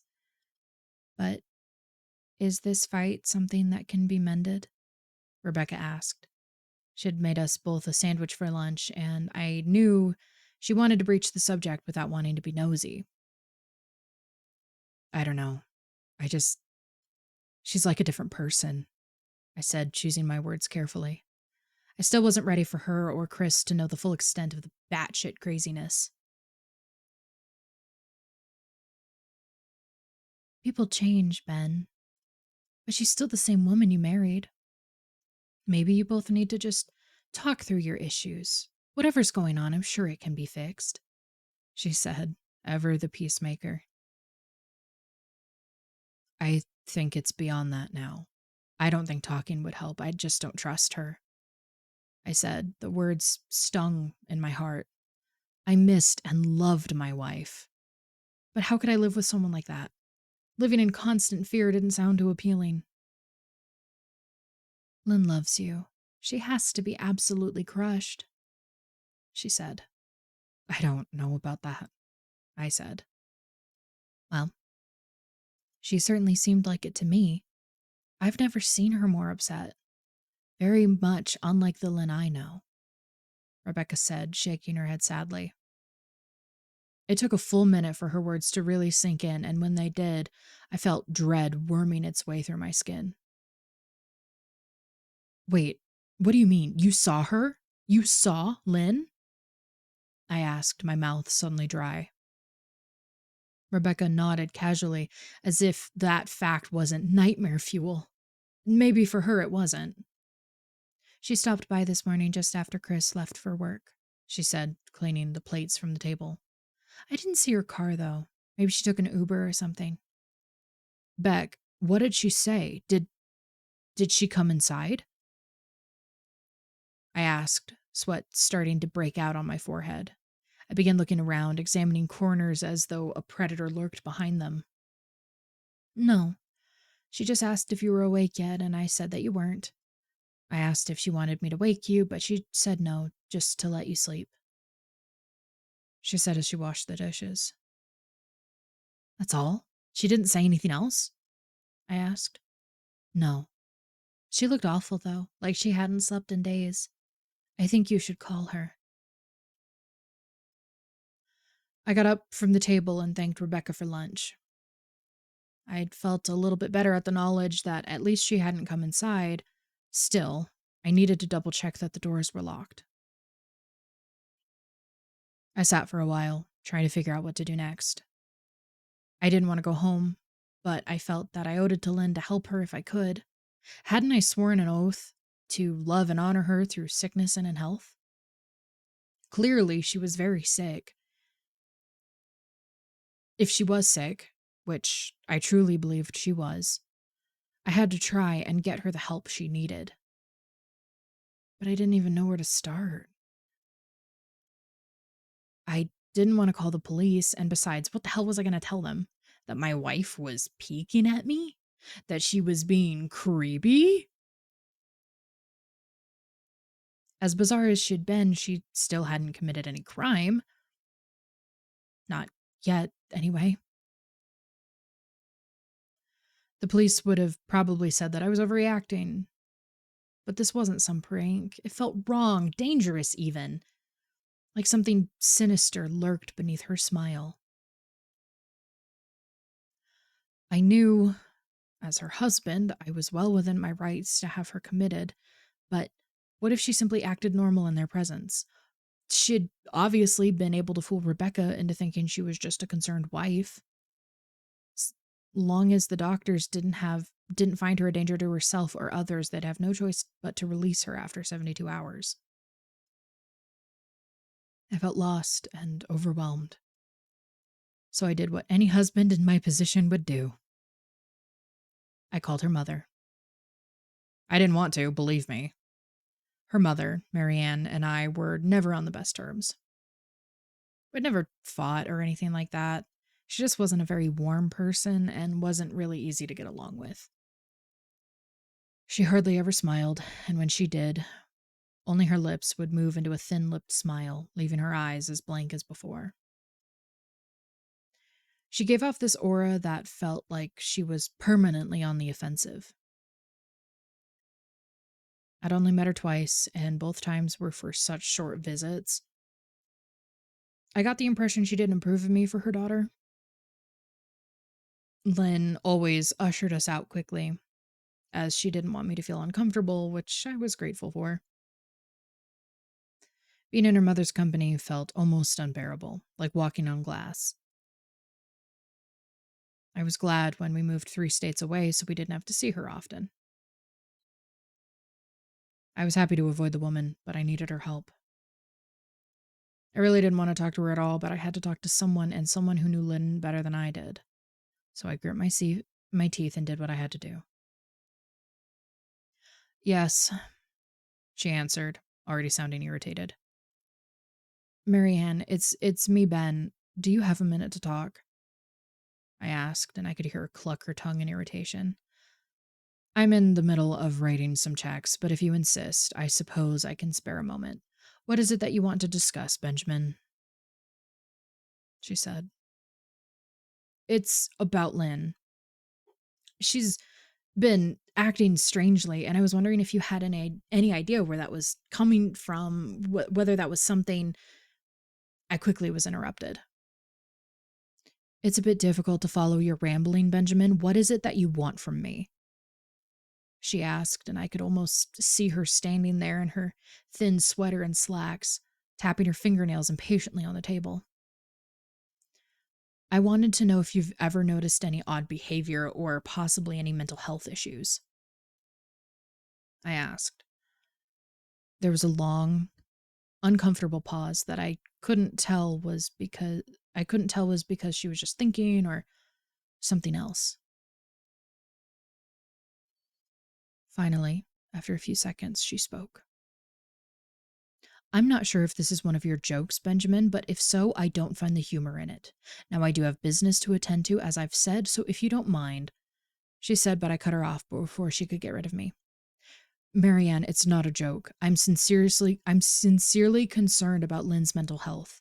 Her behavior has been very erratic lately. I'm very worried about her, and I figured as her mother, you would be as well. I said, my frustration evident in my voice. If you're truly concerned, then I suggest you get the health professionals involved. I don't know what you expect of me. She snapped. I could tell she was seconds away from hanging up, and for some reason I was desperate not to let her. I had the feeling she knew a lot more than she was letting on. Please. If not for me, do it for Lynn. I tried. I heard a faint, shaky intake of breath, as if she were trying to hold her steely persona together but failing. Marianne, I started. Benjamin, I don't know what to tell you. My only advice would be to seek professional help. Do not call here again. Goodbye.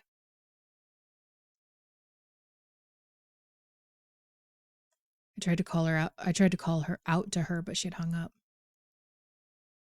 I tried to wrap my head around the call and her refusal to help me. Even if she didn't like me, why wouldn't she want to help her own daughter? I couldn't understand that. I tried to replay the conversation, desperate to find something I missed. After a while, I almost gave up, until I remembered her last words to me.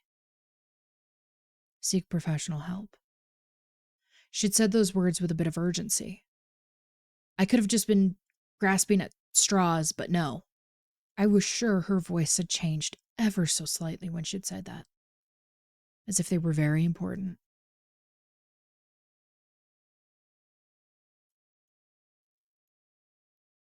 What had she meant? I assumed she'd been referring to medical professionals, or maybe she was referring to someone else, someone that she didn't, for some reason, feel comfortable saying directly. Or maybe I was just desperate. I waited for Chris to get home after a very long and exhausting conversation with him and Rebecca. Oh, and after a very long and exhausting conversation with him and Rebecca, I convinced them that Lynn truly needed psychiatric help. I didn't tell them everything. I wasn't prepared to go into it yet. But I told them about our last encounter, how she had hidden in the bathroom, peeking at me from the closet. They were obviously shocked, but thankfully they believed me. They too just wanted to help her. Still, they didn't think it was all that serious. Weird, maybe, but not dangerous. They just kept saying that Lynn had to be playing some kind of weird joke. Maybe for YouTube, Rebecca had offered. Chris didn't think we should involve the police just yet. He offered instead to go with me, and I readily accepted. He reasoned that calmly talking to her, trying to coax her into going willingly, was the best recourse.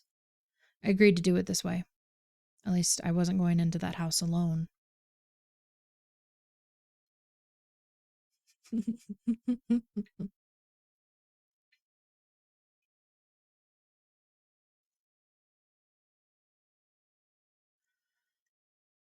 We drove over there this morning, just after breakfast. There was no way I was going at night. When we pulled into the driveway, my stomach began doing somersaults. Her car wasn't there, but I still didn't let my guard down. The front door was ajar, and for a split second, I thought we'd see her eyes staring through the gap. I was shaking and starting to sweat. Chris, however, was fine. He waited for me to open the door, his hands in his pockets like he was going on a fucking stroll through the park. I envied his ignorance.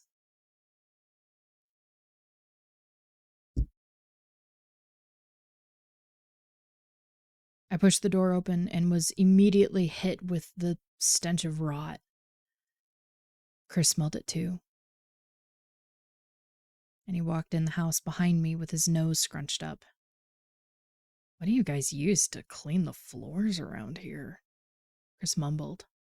Shut up, I said, my eyes darting around for any signs of Lynn. The house was deadly quiet and dark despite being 10 in the morning. All the curtains were closed up tight, refusing to allow any sunlight in. If I hadn't left it just 2 days prior, I'd thought the house had been abandoned. We moved through each room, carefully checking any place that she might hide, occasionally calling her name. Why the fuck are you looking under the couch? Chris asked eventually. Aren't we looking for your wife? He was looking at me like I was a moron. Let's just go upstairs, I whispered. He shook his head but followed me up the stairs to check the bathroom and spare bedroom. On the way up, my shoes scrunched over pieces of glass that looked to be littered over a few of the steps. I noticed that one of Lynn and mine wedding portraits that hung on the wall along the staircase had been smashed. The frame hung crookedly, all the glass removed. I stared at the picture, a lump forming in my throat.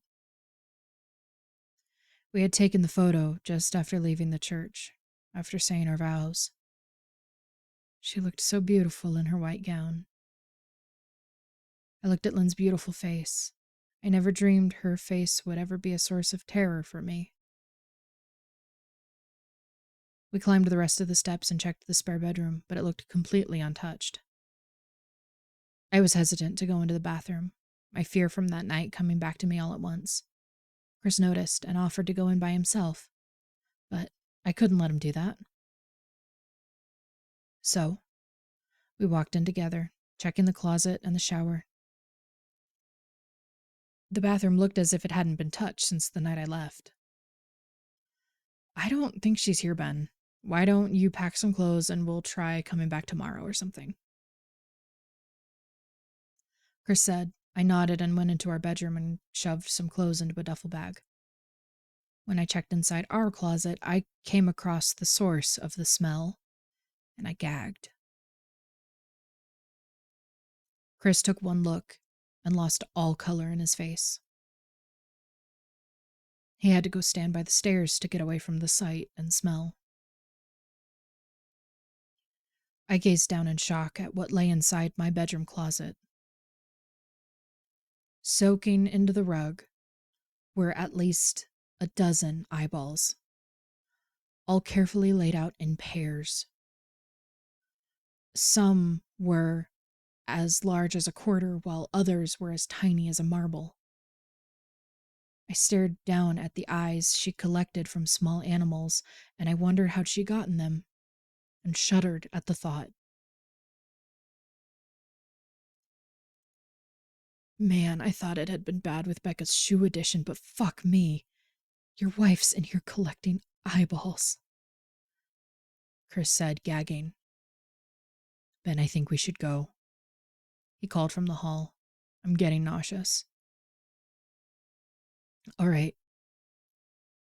I grabbed my duffel and shut the closet door on my new nightmare. I stepped out into the hall and took a deep breath of air. I could taste the rot on my tongue, and I couldn't help but gag. Who the fuck lines up eyeballs in their closet like that? Chris mumbled. I tried to tell you she needed help, I said. She doesn't need help, Ben. She needs a fucking exorcist, he said. Are you coming or what? I can't stand the smell any. His words died in his throat, and his eyes grew wide with fear. I didn't ask him why. I could feel it. Someone was watching me, and I didn't think it was the eyes in the closet. I turned around, my eyes slowly scanning the bedroom. Christ, I whispered, as I finally saw what we'd missed. Under the bed, curled on her side, watching us with the excitement of a kid on Christmas morning, was my wife. She held her hands together, just under her chin, and they were shaking eagerly. Now that she knew she'd been found, I could hear the quiet noises she was making, a sort of hiccuping sound in her throat, as if the excitement was just too much for her. It was unnerving, to say the least. Wide eyes and that same huge smile. Everything in me told me to run, but I forced it away. This was my wife. No matter how twisted, she was still the woman I married. I had to help her. Lynn, I said softly. She didn't respond, but her head bobbed back and forth in two quick little movements as if she were nodding. Baby, I just want to help, okay? Can you let me do that? I asked. I had taken a single step forward, approaching her like some kind of dangerous animal. I love you, Lynn, I said softly, taking another step closer. She let a tiny moan escape her wide-open mouth, and I had to resist the urge to run. Her shoulders were starting to quiver, and her eyes grew as large as saucers. I crouched down so I could see her better and immediately saw the blood. Her hands were covered in it. They trembled more the closer I got, as if she was barely able to contain herself. Lynn, are you hurt? You're bleeding, I said. She bobbed her head again, her bloody fingers moving up and down as if she was playing an invisible piano. They occasionally grazed to her chin, leaving smears of blood on her skin. I wanted to recoil in disgust. The smell that was coming off of her was revolting. I could feel the vomit trying to climb up my throat. Her lips were dry and stretched thin, blood seeping between the cracks. I knew she wouldn't come out on her own, but I didn't want to leave her in the state she was in. I scooted closer and reached out to her. The excited, hiccuping sounds got louder and her hands shook, fingers flexing. It was then that I could see the blood oozing from in between her fingers. Oh my God, Lynn, you're bleeding, I said. Instinctively, I reached out to take her hand, but before I could even touch her, she sprang out towards me. A sharp pain shot through my arm, and I fell back on my ass. My arm burned, and I could see the blood dripping down onto the carpet. I looked back at her in shock and saw her grinning madly, her fingers clutching a large shard of glass. You all right in there? Chris asked from behind me. I turned my head slightly and nodded to him, cradling my arm to my chest. And when I turned back to face Lynn, I saw that her focus had shifted. She wasn't looking at me anymore, and she wasn't smiling anymore either. She was staring past me, her eyes glaring at Chris the way a hungry lion might stare at an antelope. Her mouth was still hanging open, but it was twisted into a snarl. I got to my feet and began walking backwards towards the hall, afraid to take my eyes off of her. Are you bleeding? Chris asked. The moment the words left his mouth, Lynn started a fast scooting out from under the bed, the glass shard still in her fist. Chris, run, go. I yelled. He must have been too afraid to move because a second later I felt my back bump into him. He was still standing at the top of the stairs, staring at the horror that was my wife. Lynn had crawled completely out from under the bed and stood in the bedroom doorway, her face twisted in rage. Her whole body was visibly tense. Blood ran down her fingers and onto the floor. "Jesus, Lynn," Chris said. "You, playing hide and seek?" I reached back and pushed him towards the steps. "Move your ass, Chris," I said quietly, but as firmly as I could. Lynn bobbed her head in fast, sharp motions and began to grin, stretching her mouth open wider and wider so that her chin seemed to touch her chest. I heard Chris mutter a prayer, and then he was running down the stairs. I stood at the top of the steps, stuck between the love for a woman who clearly needed serious help and self-preservation.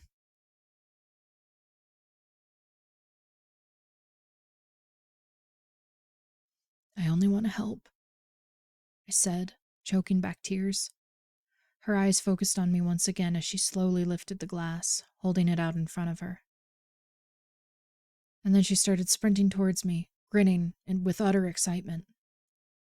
Thankfully, my body took over and I flew down the stairs, skipping 2 or 3 at a time.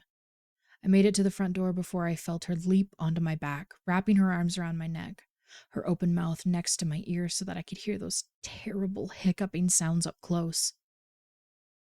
I shook her off of me, knocking her to the floor. I felt a searing pain in my back as she went, but I tore open the front door and bolted to my car. Chris was standing in the front yard talking on the phone with the police.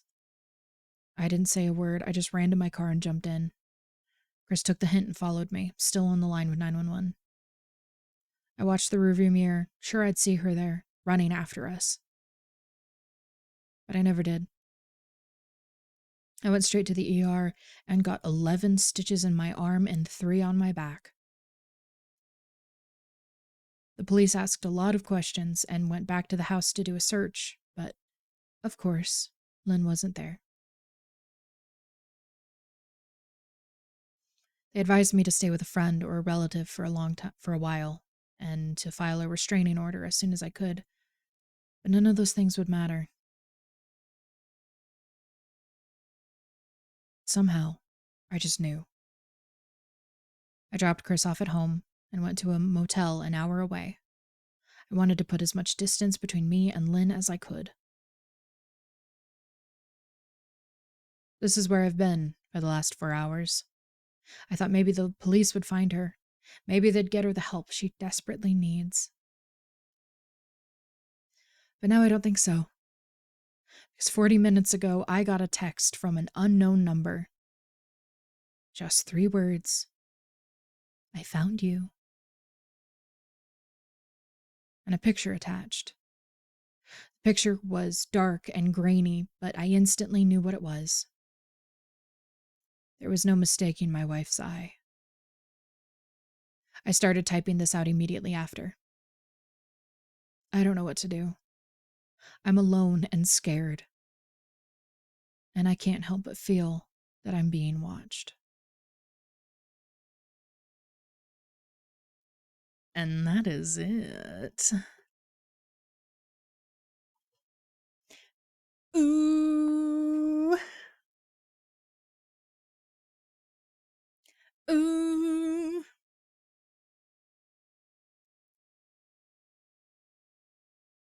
I'm so fucking thirsty. Holy shit. This one was good, right? This one was good. I liked this one. This one's spooky. But I'm so drinking water coated. I'm so hydrate core. They don't know I know this trick. It's drink a lot of water all at one time. That was a good one. I liked this one a lot. Let's see. I wanted to see. I don't remember what I had found last time. Hold on. I want to look real quick because I think if I remember correctly, the last time we read this story, I remember there had been something about her potentially posting another part to this, but I don't know if she actually did.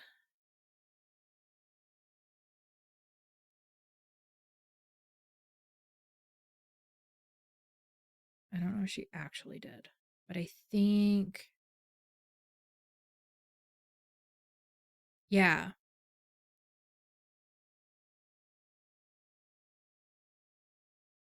I don't know if she actually did though. I think it's really cute though. She posts people who she retweets and like and shares people that narrate this story, which I think is really really cool. I think that's really cool. I love that. I love when authors of these stories and stuff um also get involved with the people that read them and narrate them. I love that. That makes, as somebody who narrates them, I love it. I eat that shit up. That makes me really happy. But yeah, they share people who narrate it and it makes me happy. That's really cute. But yeah, I really liked this story. I thought this one was very unsettling. You guys know that I don't do well. Funny enough, because I love body horror, it is the first thing to make me uncomfortable. If I see your body doing something that it should not be doing, I'm going to crash the fuck out. Funny for me, right? Right? Hilarious. If I see it doing something it should be, I gotta go. I gotta go. I'm gonna crash the fuck out right now. Crashing the fuck out right now. This one was very unsettling. This one was very unsettling. You guys are fucking freaks. You guys are fucking freaks. Do not pretend like I did not see all y'all being nasty in the goddamn chat. Fucking freaks. No, I really liked this. And that person, yeah, I'm glad Chris was okay. But I liked this one a lot. This was a good story. This was a good one. I liked it. I was so freaked out. It's unsettling, isn't it? It's unsettling, isn't it? No, I'm glad we did it again. I also, not to be a slut, I get so happy whenever you guys comment on like the way that I say certain things or the way that I deliver certain lines when I read. Stop. I'm going to kiss you on the mouth. Stop it. Stop it. No, I eat that shit up. I'm so comfortable. Yay. Um, Sent me both times. Sparkle. Stop it. Stop.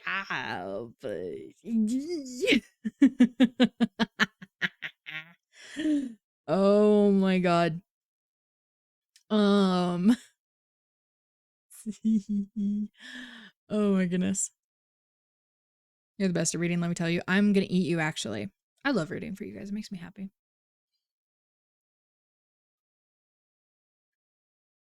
Oh, the hydration is mandatory. Holy shit. Mwah, thank you. Goodness gracious. Goodness gracious. Okay.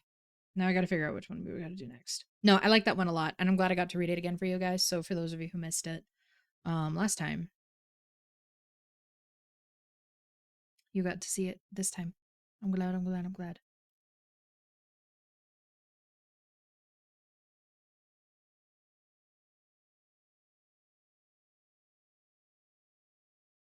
You're afraid to, I'm happy to. Now we gotta figure out which one we're gonna do next. Gotta figure out which one we're gonna do next. So we did that one. I can close that tab. That one looks not painfully long. What about this one?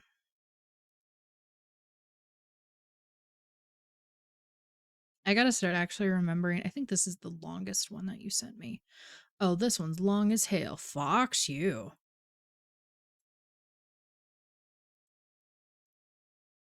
I'm gonna eat your for lunch. This one doesn't appear to be super duper long. I gotta remember to start looking at like because you're always so sexy and so cool, and you tell me how long stories roughly are gonna be, and I eat that shit up. That shit makes my life so easy. Um, I love that shit. But I forgot to grab that when I pulled these links again because I had to go hunting for these links because these are from the last batch you sent me, right? What is this one? Satellite images. Oh, this one's not super long. I didn't pin them. No, we didn't do this one. I found them. I just forgot to grab the info that I like on them before I grabbed the links and then closed out of the conversation.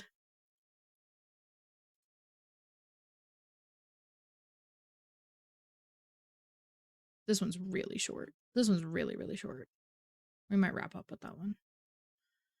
I might wrap up with that one. So I'm thinking we're gonna do, I think I want to do this one next. This is like a mid-length story. This is one that we have from Creepypasta. And then I don't really know the prompt on this one.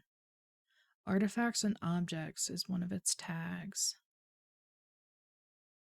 I think it's like a computer thing. I think we're doing some computer horror. So maybe like analog horror type thing. That might be the vibe we've got. We might have some analog horror. You guys know I love analog horror.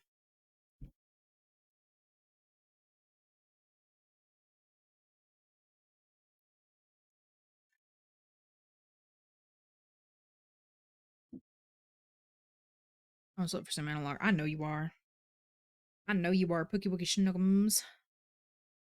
Analog horror. I know. See, you guys get me. Okay. Lord have mercy. All right. How do we feel? Are we ready? Are we ready for the next story, baddies? Boogie Woogie Schnuggums. Azaria read more than one story challenge. It's happening. The Shiva YouTube you did. That was funny. That made me giggle. That made me giggle. Oh, now I'm Pookie Wookie Schnuggums. Oh, what do you mean? You're always Pookie Wookie Schnuggums. Shut the fuck up. Do you want to not be? Do you want to talk yourself out of it? Because you're about to talk yourself out of it. I'm so ready, Big Daddy. Thank you. Thank you. Oh my god, you guys make me giggle. Okay. Good. I love cozy emotes. Look at all the cozy babies in purple blankets. Look at all the cozy babies in purple blankets. That's so fucking cute. Okay. There aren't a lot of advantages to being the sole teaching assistant in a small computer science department. Except that once in a while, the professors are nice enough to unload a bunch of old tech on you for free. Maybe they're cleaning out their offices for the first time in decades and have a few Macintosh classics that would otherwise end up in a dumpster.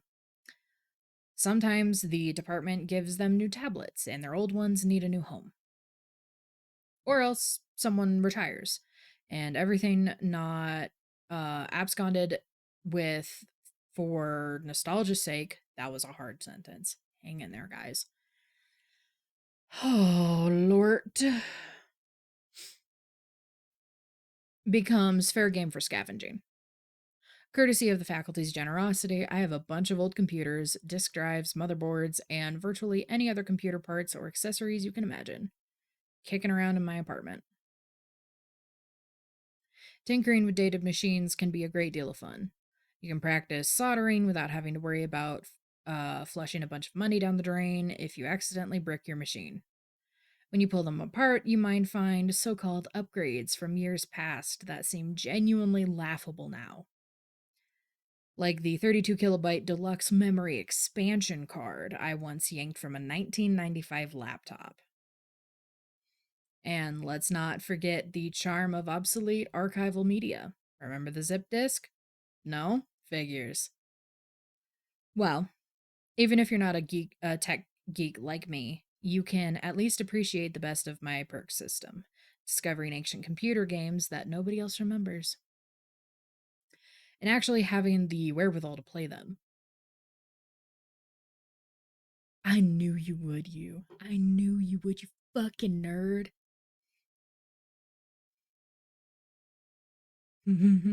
Yeah, everybody point and call him a nerd. Everybody point and call him a nerd. Cleaning out offices or browsing through forgotten hard drives, I've stumbled upon games that I've never seen archived anywhere on the internet. There is a lot of more stimulation. Hey, Jared, welcome in, honey.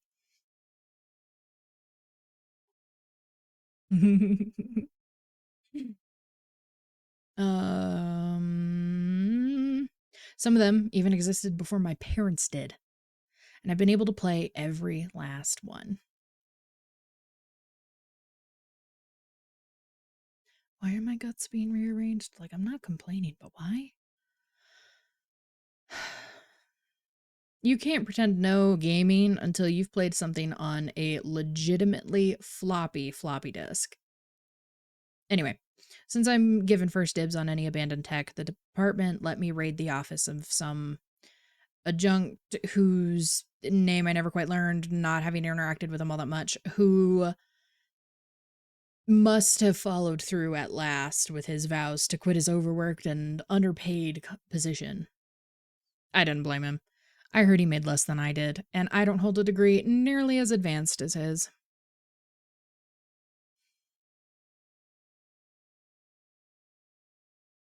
Whatever the reason, Sussman, or was it Houseman? I don't know. Didn't return for the spring semester and didn't leave us any way of reaching him. So, a couple of weeks into the semester, after the faculty felt reasonably sure he wasn't coming back, they provided me with a key to his office and granted me free reign to swipe whatever I wanted. I let myself in the second I had a free moment one night after classes, when my teaching assignment was taken care of for the day and the rest of the department had long since headed home.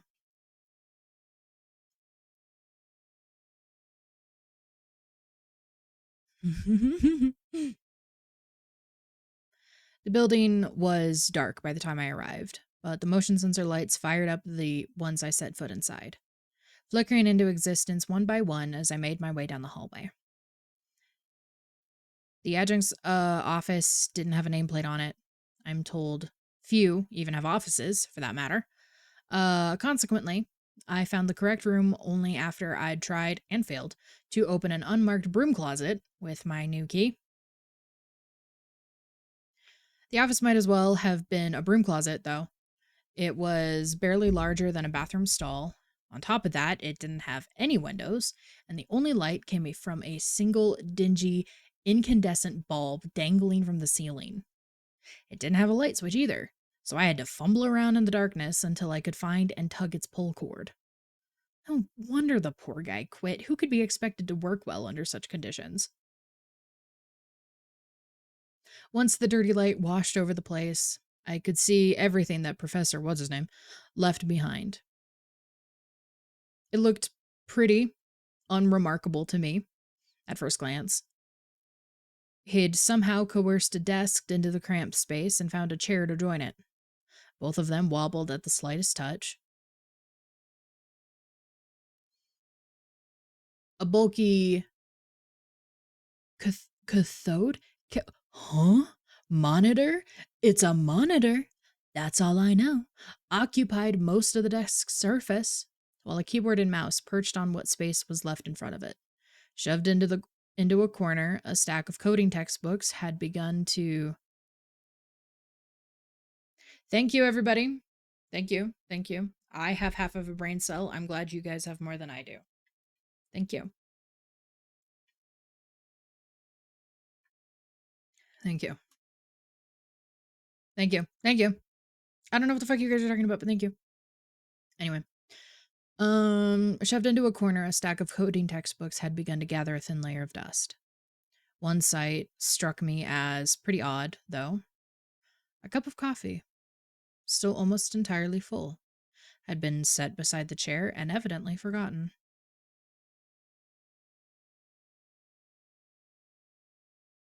I understand now. Nothing interested me right away, so I rifled through the desk's drawers in search of something worth taking.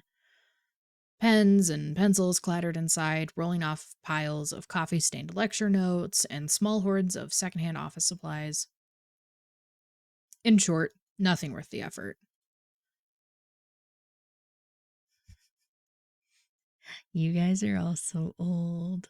It makes me giggle. Y'all are so old.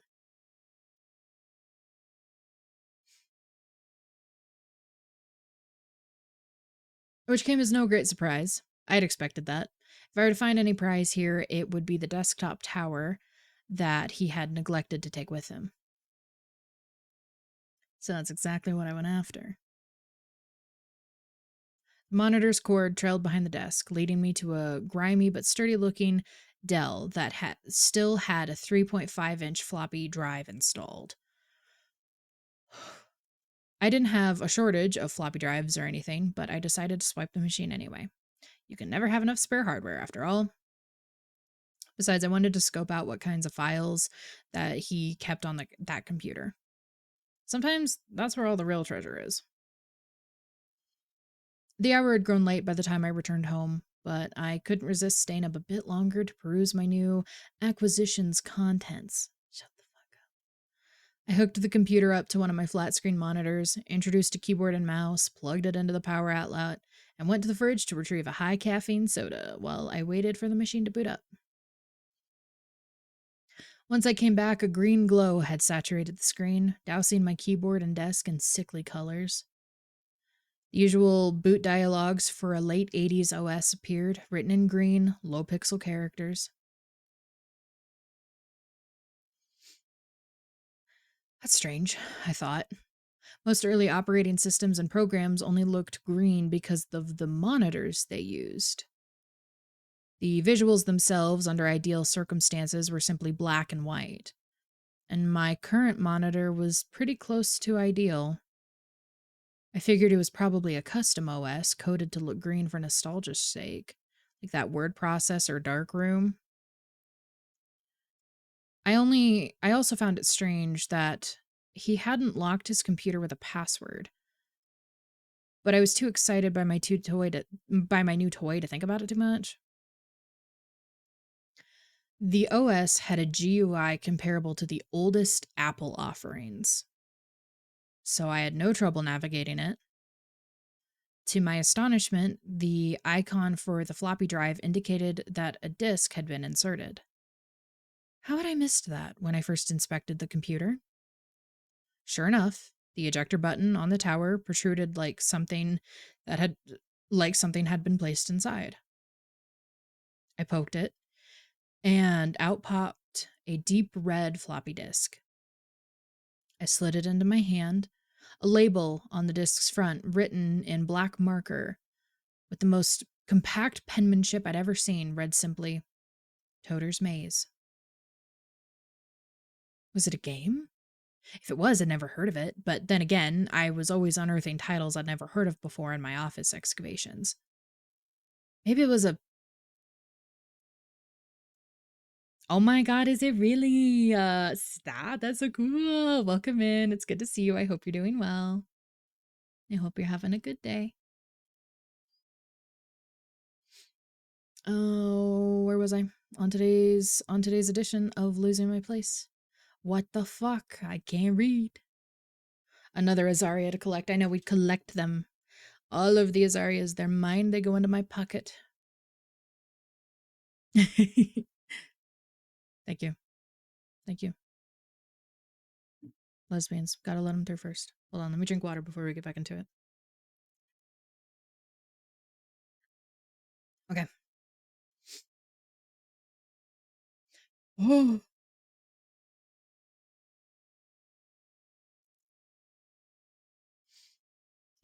Maybe it was a proposal project that he had been developing. That title. Programmers named things after themselves all the time, but this one seemed foreign to me. I couldn't have told you that guy's name, but I felt confident it wasn't Toter. By that point, my curiosity couldn't be restrained. I slid the disk into its drive and ran the single executable file it contained. The mouse cursor turned into an hourglass as the computer processed my command, and then, for no more than a millisecond, it transformed into a completely different shape. I could have sworn it looked like a terribly distended face, but I didn't catch a close enough glimpse because shortly thereafter the screen went black.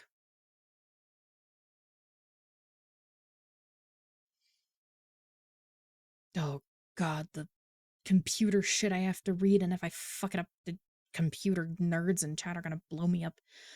A second or two later, blocky green text cleverly arranged ASC2 style? Huh? To look as if it were dripping or melting filled the screen.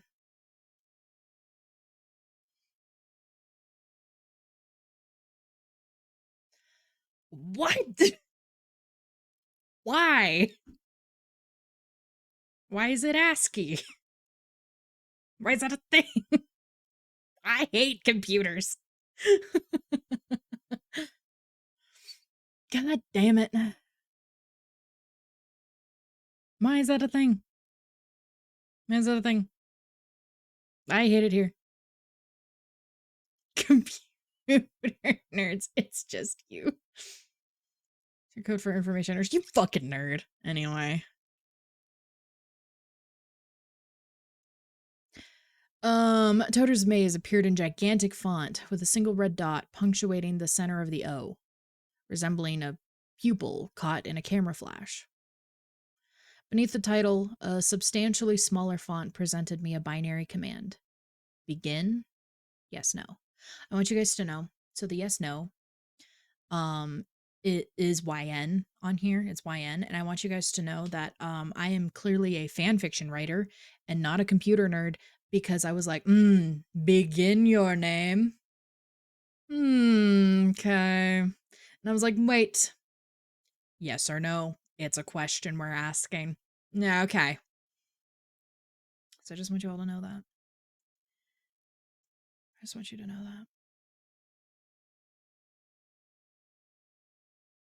that. I know. I missed the ending. Oh, Kari, no, it was so good. Everybody was eating it up. YN, I'm a part of the story. Inclusivity. Stop. Oh my god. Oh no. I'm so sorry, Kari. And we're in another story now. I'm so sorry. It was a good story though. I will be a VOD watcher. Oh my god, you're so sexy for that. It will be there. It will be there. It's all yours. Let's see. Binary command. Begin, yes, no. Messing with the arrow keys, I found I could move the red dot around, but that it couldn't maneuver beyond the letter that ringed it. I'll ring you. I appreciated this simple diversion that the programmer had thought to include. It showed some consideration for the player. Wondering what the rest of the game entailed, I hit the Y key. Right? The screen again went black, save for the O, the red dot.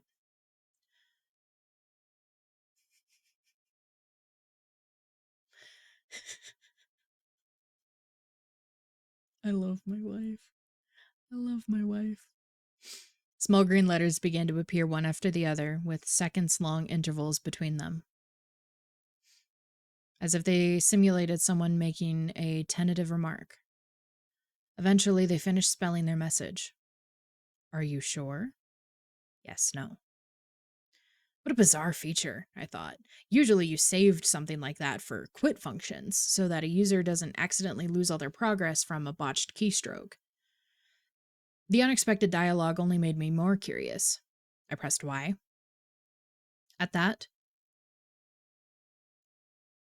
the small letters erased themselves one by one, saving my Y for last, and then the large O disappeared. The red dot stayed for a moment before it too disappeared. I was left with another black screen.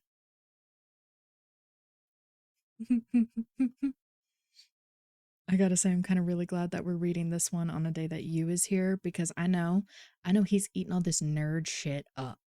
I know he is eating this up. Big omission. When is it my turn? Anyway. So I can't read. That's not even the word that is in front of me right now.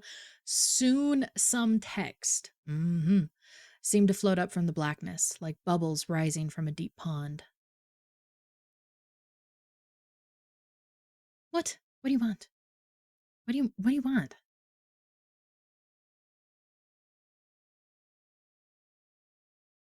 What do you want?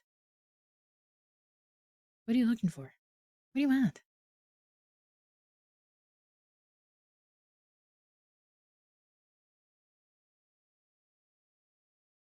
Oh, looks like it's bloody. You're a psychopath. Um, um, um, um, um, um. Stop reading about it and read. Soon some text seemed to float up from the blackness, like bubbles rising from a deep pond. Level 1. Then the text seemed to sink out of view.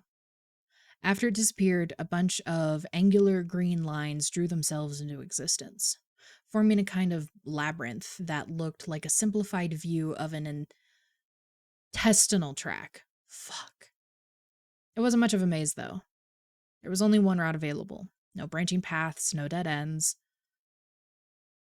The red dot from the title screen waited at one end, and a blue dot of slightly smaller size resided at the other. Fuck. Life's hard.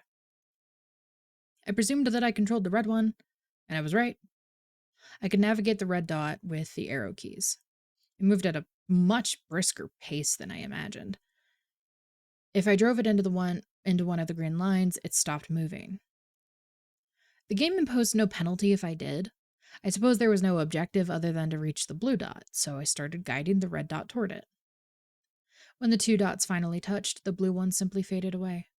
The rest of the level followed suit, and the red dot disappeared last. Text reading Level 2 emerged from the blackness as if rising from liquid, exactly like what I'd seen for the previous level. It seemed anticlimactic to me, but then nobody plays games like this for cutscenes and stories.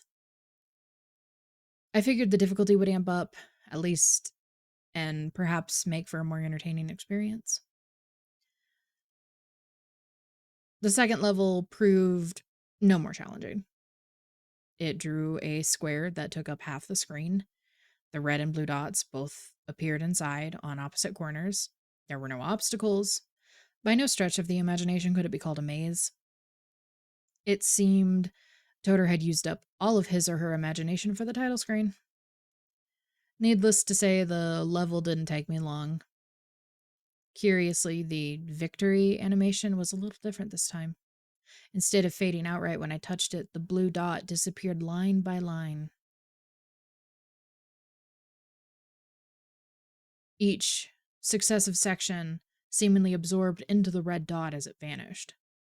It seemed weirdly fluid compared to everything else in the level. The next few stages began as usual, and designs equally as insipid as the first two. A basic, featureless rectangle, a longer rectangle, as bland as the first, a straight line, barely wider than the red dot I controlled, leaving me no option but to move in one direction toward the blue dot. All that changed was the animation at the end. Sometimes the blue dot seemed to dissolve, others it cleaved in two before disappearing, in one particularly arresting instance. The top quarter of the blue dot seemed to be lopped off, landing beside the dot's remains, then vanishing like the rest of the stage. Before long, I'd arrived at level 10. That's when things became genuinely disconcerting. See, the 10th level was nothing like the others. It was rectangular, with a bunch of smaller rectangles inscribed within, lining the top and bottom while the center remained empty. The blue dot was somewhere near the dead center of the map. My red dot began in a corner. I started directing it toward its usual target, but then the blue dot did something unexpected. It moved. That's not even the right word. It ran.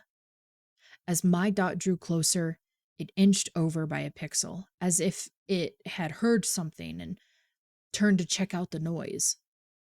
When the red dot was only a few pixels away, the blue dot took off at an incredible speed. It hurled itself against one of the small rectangles until its wall seemed to yield. Then the blue dot moved inside, cramped by the tight corners, and the wall reappeared. What had I witnessed? And how was I supposed to clear this level now? My only idea was to try ramming into the small rectiles. What? What? Rectangle? Huh? Words are hard. Rectangle side, like the blue dot had done. As I did, I swear that the blue dot quivered. Eventually, the wall collapsed, and the dots touched, resulting the blue one splitting into many tiny pieces that coated the inner walls of the small rectangle. They didn't fade away like the rest. The red dot disappeared first, and the level and the remnants of the blue dot lingered there for a while, burning the image into my retinas before cutting all at once to blackness. Somehow I felt as if I'd done something awful. Then came level 11. This one featured comparatively sophisticated cartography, rectangles within rectangles, a liberal use of walls, although it still didn't look much like a maze. The path to the blue dot was pretty obvious, and most of the space in the level seemed entirely superfluous. As I moved the red dot along, however, something about the stage began to make me feel uncomfortable. Insane though it sounds to say this about a bunch of green wires, it struck me as dimly familiar. I felt as though I had been there before. I blamed the feeling on the late hour, suspecting that a lack of sleep had started to toy with my senses.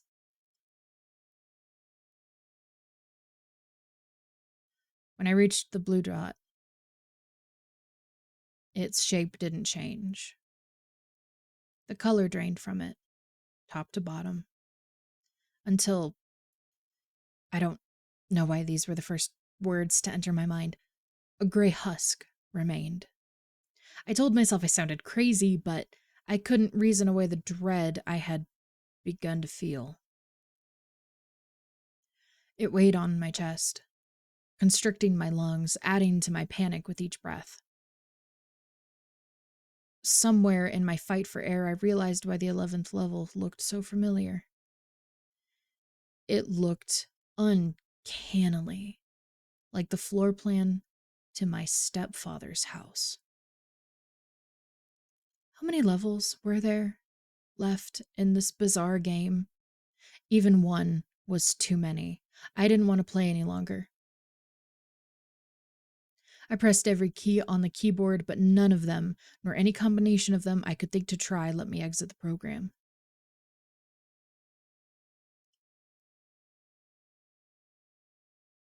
I tried to force the computer to shut down by holding its power button, but even after 2 consecutive minutes of pinning it, the screen still showed that hateful game.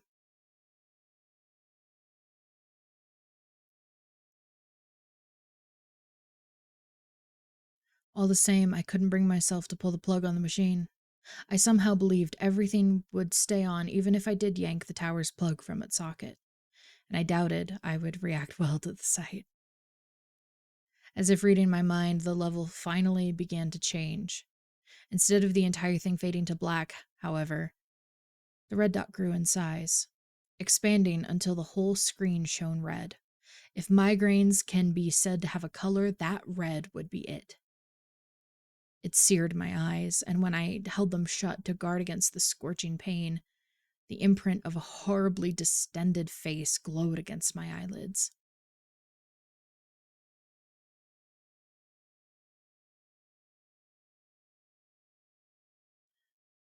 Reflexively, my glance darted from it, but the thing reappeared wherever my eyes settled. Unlike most residual images that soften and fade over time, this one seemed to grow more detailed by the second. Its skull was deformed, stretched into an oblong shape like pulled putty. Its jaw seemed detached, one side hanging much lower than the other. Where its eyes should have been, I saw only empty sockets that nonetheless seemed to watch me with malevolence. There was no way for me to avert my gaze from its frightening, hollow stare except to open my eyes again. Once I did, the screen had at last turned black. I felt far more afraid of not finishing than finishing.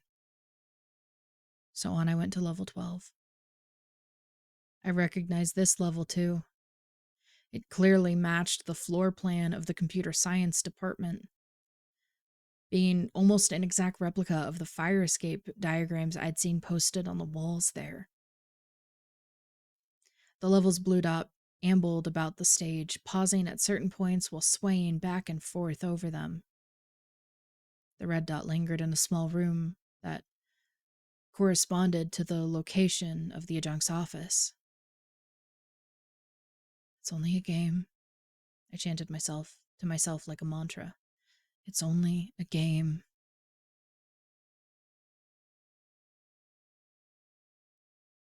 My ritual almost restored my calm until my cell phone buzzed, stridently vibrating atop my desk. I yelped at the sound. I couldn't help it. A text message had arrived. I felt reluctant to pick it up, expecting some correspondence worthy of the ring. But it was only something from my mother. Even so, that put me on edge. She was far from a night owl, so for her to need to contact me at such a late hour did not bode well.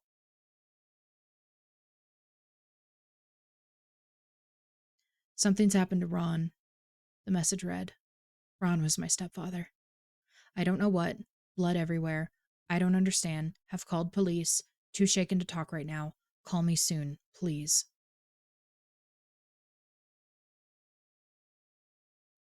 My stomach had knotted so tightly that I nearly vomited. I felt responsible. I almost certainly was responsible. What the hell kind of game was I playing? Who would make a game like this, and why?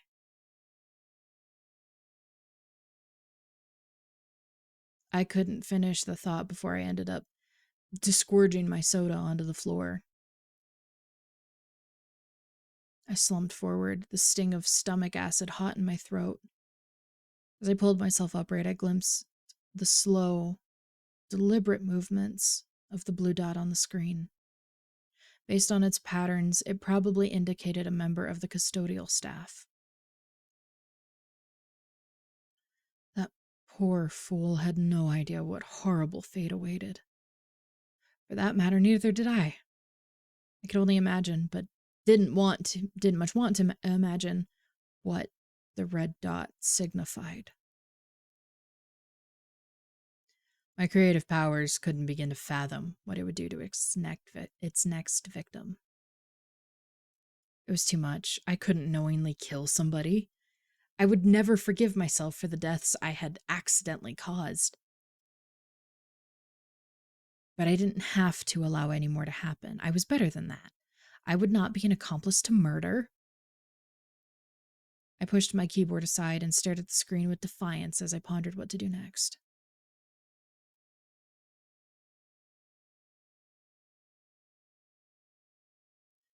The game, however.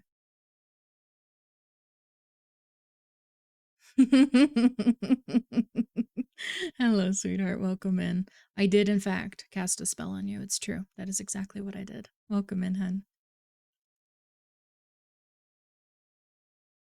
The game, however, thought farther ahead than I had. Within moments, a timer appeared in the corner of the screen. I barely registered that it showed 30 seconds before it rapidly began counting down. What would happen if the timer hit 0? 20 seconds, then 15. I felt my resolve crumbling. If the game had proven this horrible when I did what it wanted, what kind of retribution would it visit on me when I went against its will? 10 seconds. 9. 8. I had to make my decision. 7. 6. 5. The decision came quickly. More instinct than conscious choice. I pounded the arrow keys. The red dot flew at an unfathomable speed. The blue dot had no time to react. As soon as the red dot touched it, it collapsed in a pile, scattering like a handful of dust. The stage turned to water and fell from my eyes.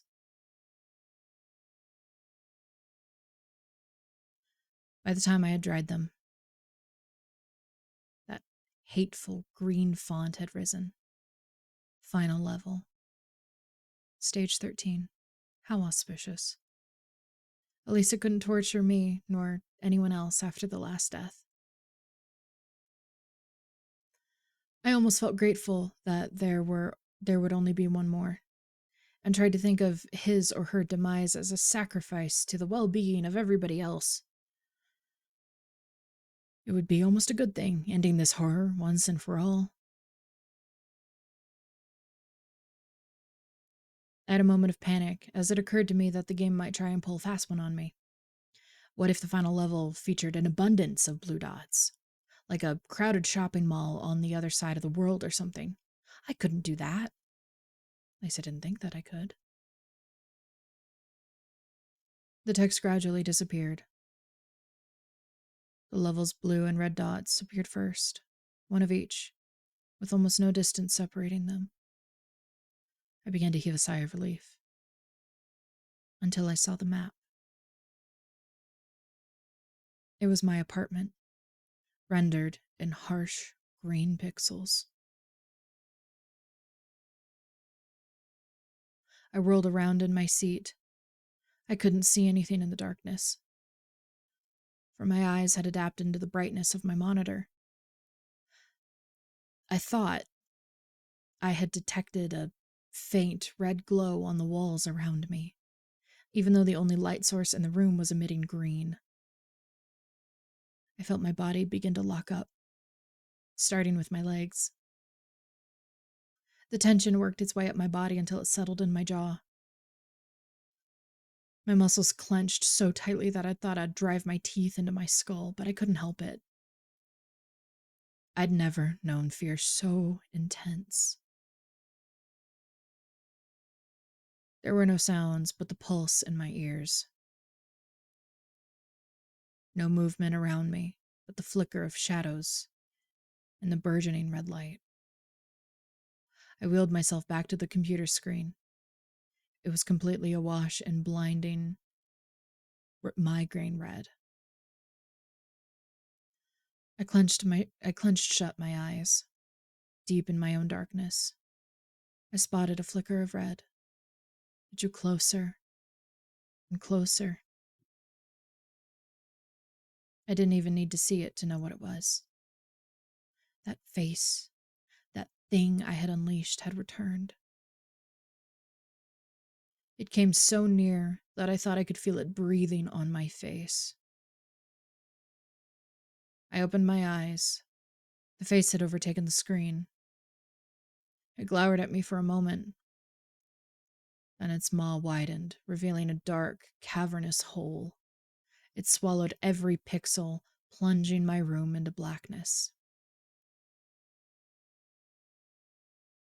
And something hard as bone, warm and sharp, cut a deep gash across my throat.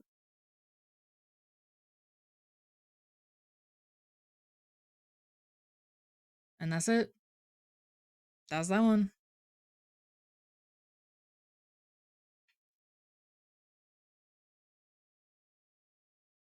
That's it. That's it. That's it.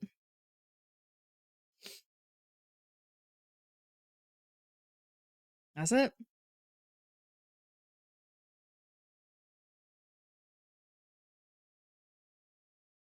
Mm-hmm.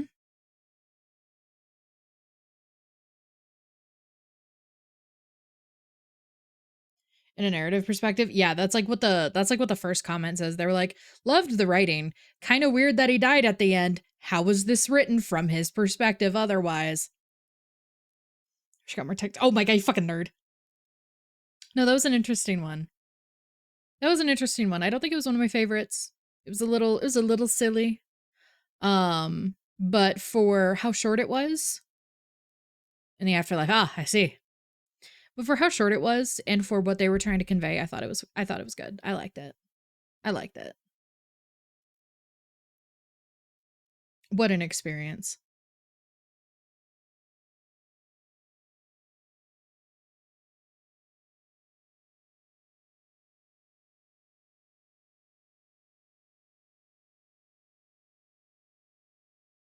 I love the twist. Mm-hmm. Mm-hmm.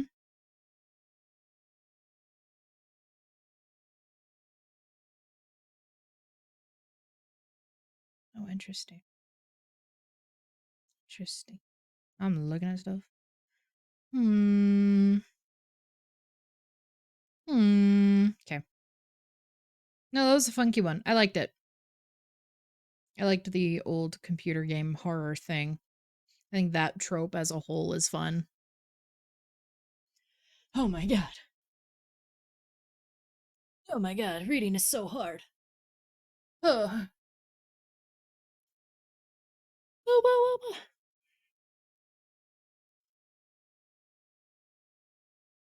I have to stretch. You're doing amazing. Thank you so much. I try. I try so very hard.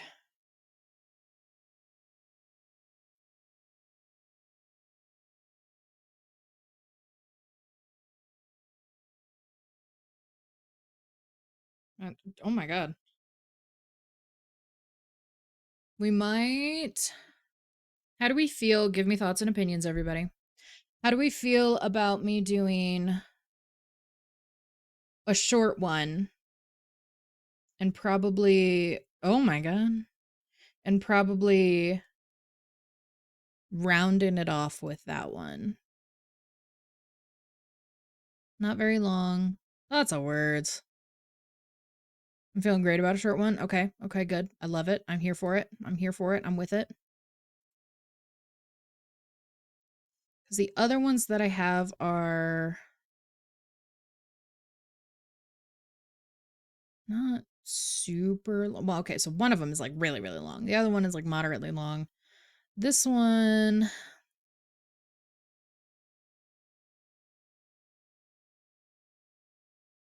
isn't too bad. Okay. Do you guys want a story about scary satellite images or a 1996 Kmart Teen Fall catalog that has a scary story behind it? What are we feeling? What's the vibe? Those are our two options. Those are our two shorter stories. I never made a choice in my life. Wait, sorry, say again. Okay, so your options are scary satellite images, a story about that, or about a picture from a 1996 Kmart Teen Fall catalog that has a scary story behind it.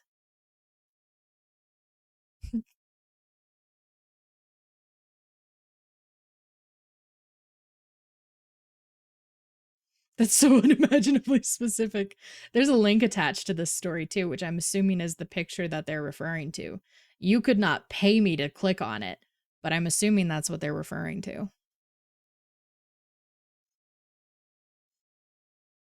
Flashbang. Ah! I know I'm terrifying.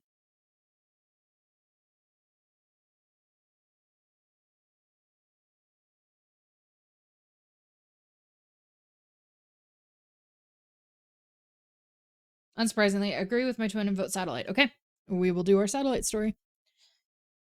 And then we need to figure out how we want to wrap up stream, because I don't imagine that one will take us too long. So we'll do that one, and then we'll need to figure out what else we want to do for the rest of stream. So get pondering.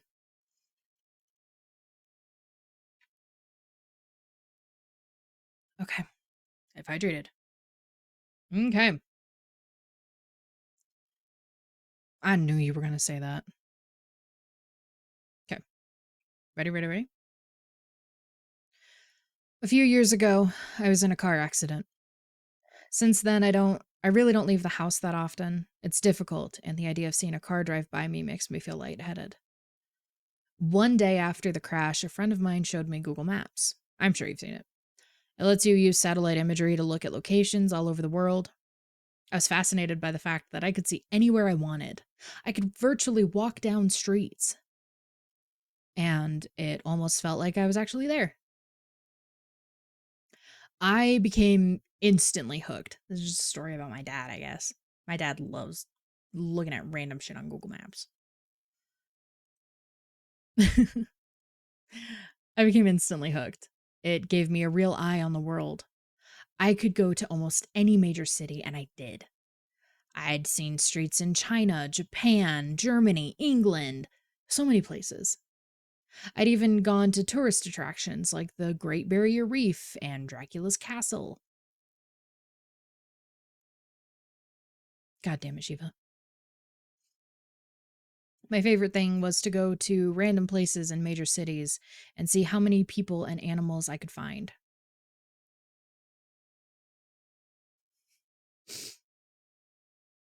People's faces were always blurred to protect their privacy, but it was still enjoyable to see them out there living their lives, walking around like it was no big deal. She must have good taste. I laughed. I zoomed in closer and noticed the gray bag one woman carried on a gray and purple shoulder strap.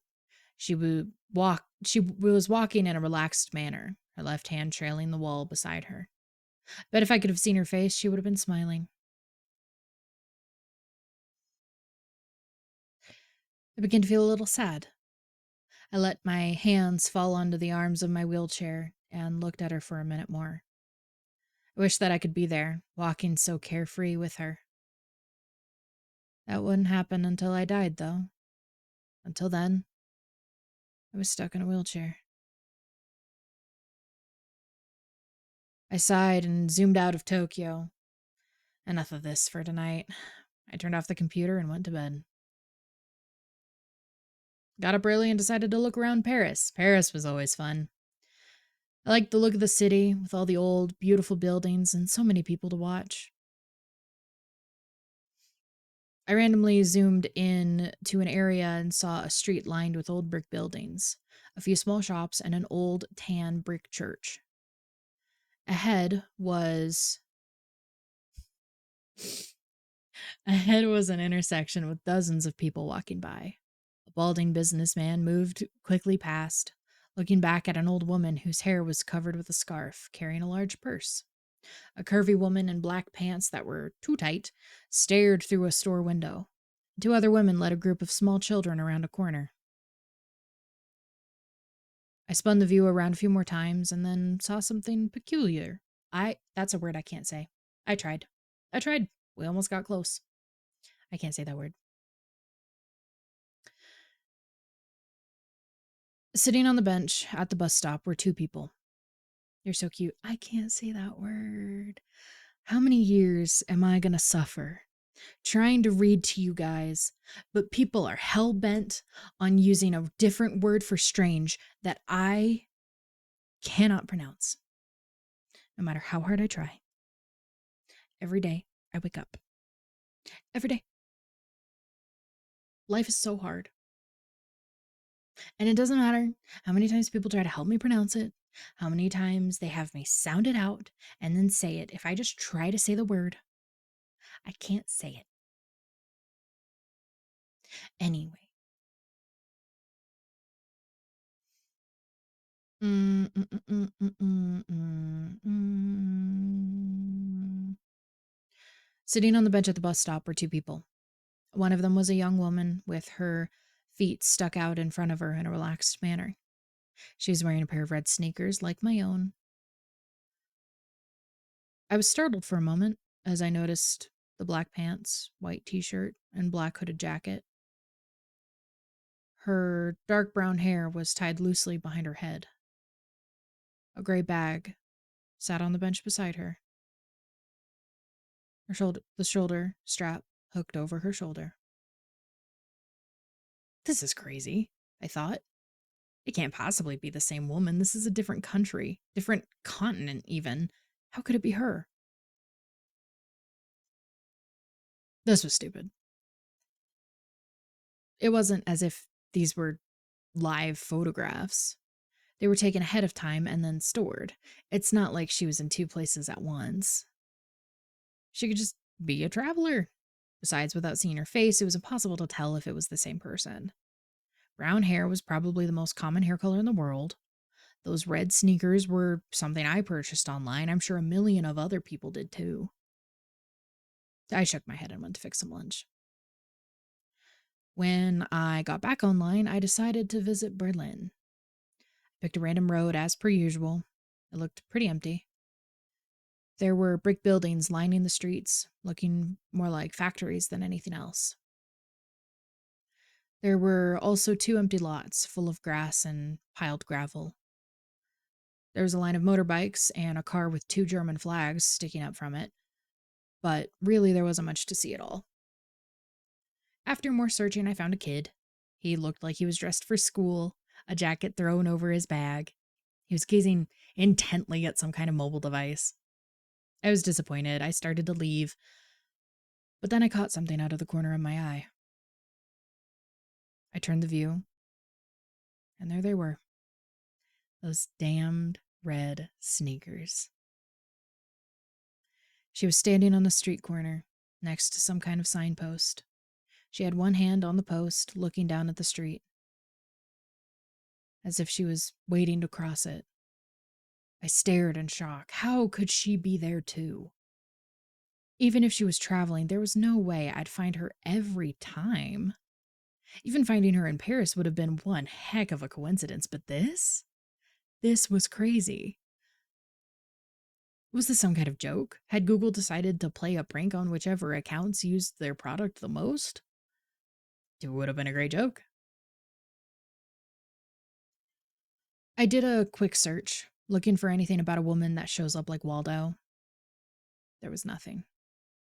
I looked through articles on strange things you can see on Google Maps, but none of them mentioned a woman that travels the world with you. This was crazy. Had my self-imposed isolation driven me mad? Had I become so lonely that I created a hallucination for myself?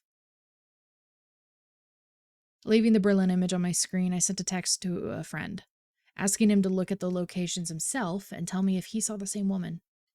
Then I waited, hands sweaty, heart thumping in my chest. I jumped when my phone beeped with a return text 10 minutes later. It read, "I see the lady you're talking about in Berlin. I didn't see her in Paris or Tokyo. Is this some kind of game or what? Are you okay?" I didn't respond. Instead, returning to the locations in Tokyo and Paris. There she was. She was there, but it was different. She no longer sat on the bus stop bench in Paris. She was standing in front of it, looking for something in her bag. In Tokyo, she was blocks away, squatting down to pet a calico cat. I shivered. Who was she? What was happening? I switched the map to Brussels. It was another city street lined with old-looking buildings, shops on the ground level, and what I guessed was apartments above. I quickly scanned the sidewalks. They were empty, save for a stocky woman in a bright blue sweater.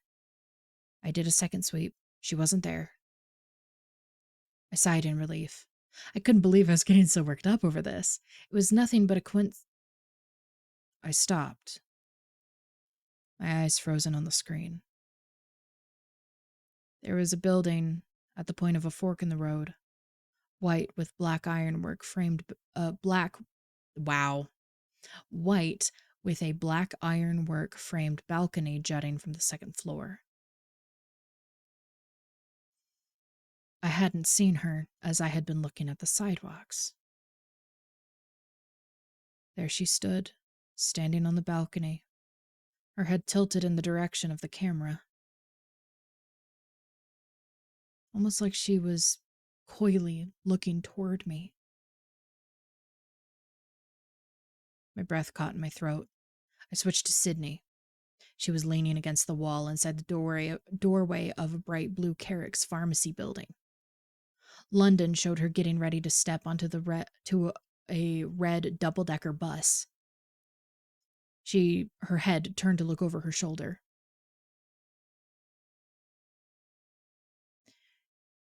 She was everywhere I looked. She stood on a brick sidewalk on a bridge in Venice. She walked across a yellow-bird crosswalk in Zurich. And in Hong Kong, she stood between a bank and a McDonald's, adjusting the strap on her bag.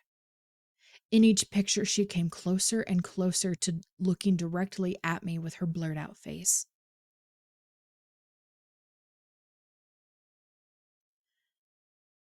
My heart felt like a terrified bird slamming around inside my chest.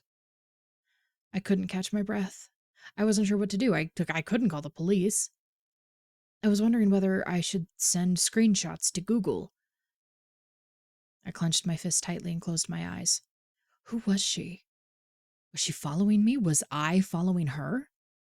I wished I could see the expression on her face. Know what she saw when she looked back at me.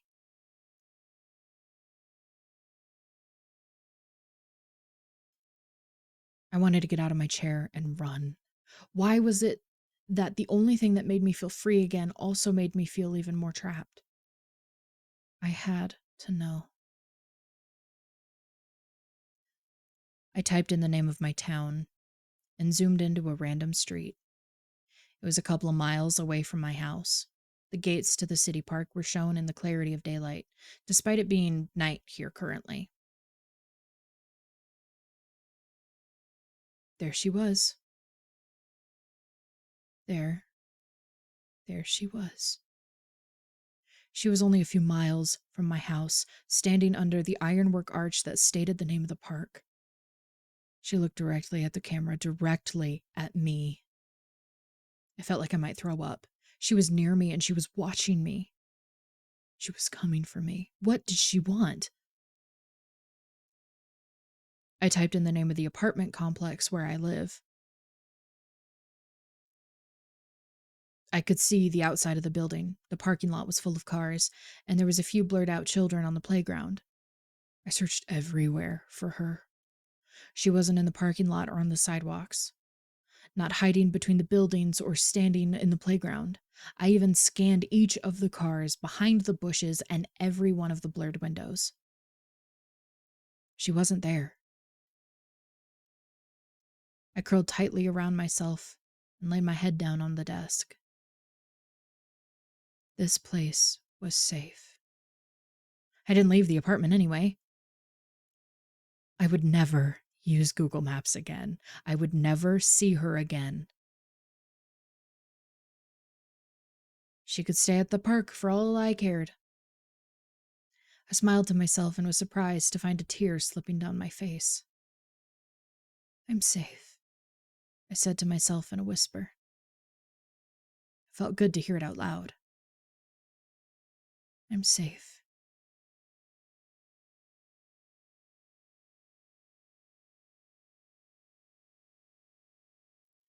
As I said it, there was a knock at the door. A chill ran down my spine. I had a camera hooked up to my computer that showed me who was at the front door to help with my mobility issues. I slowly reached for the control to show myself who was outside. My hand trembled furiously.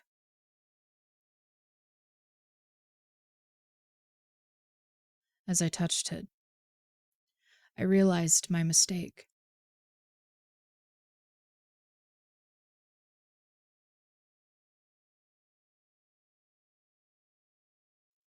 The last of Google's images that I'd seen had only shown the outside of the building. Just the outside. I looked at the screen and saw a woman in a white t-shirt, black pants, and black hooded jacket, carrying a gray bag with a purple and gray striped shoulder strap. Of course, they were those red sneakers. She looked directly at the camera, her face still a complete blur. As I tried to stifle a scream, she raised a hand and knocked loudly on my front door.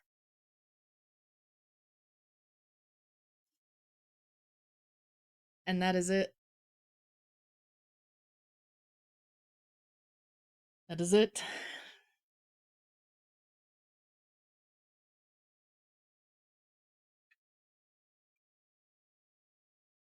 Spooky. Spooky, spooky, spooky.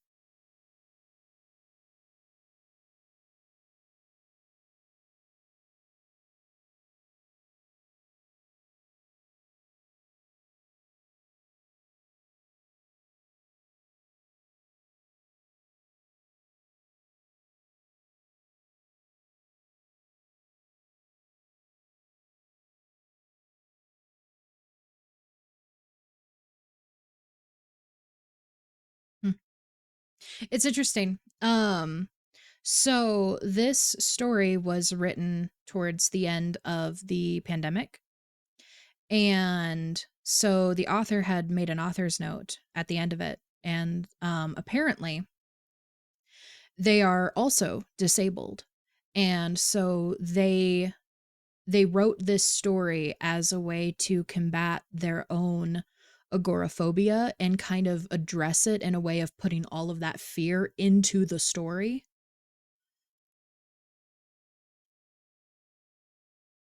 Because they had also dealt with a lot of isolation because of the pandemic and the mobility issues. And so they wanted to find a way to channel all of that fear that they were experiencing into one source. And so that this story is how they did that.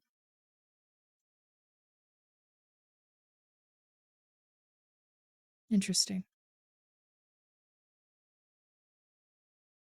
Interesting.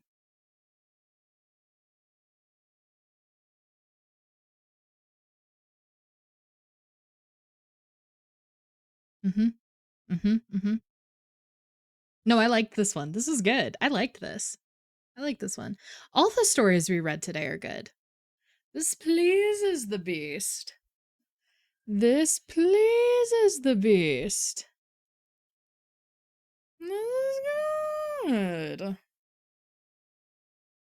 Fran, how does it feel to be a goddamn chef when it comes to finding the stories that you do?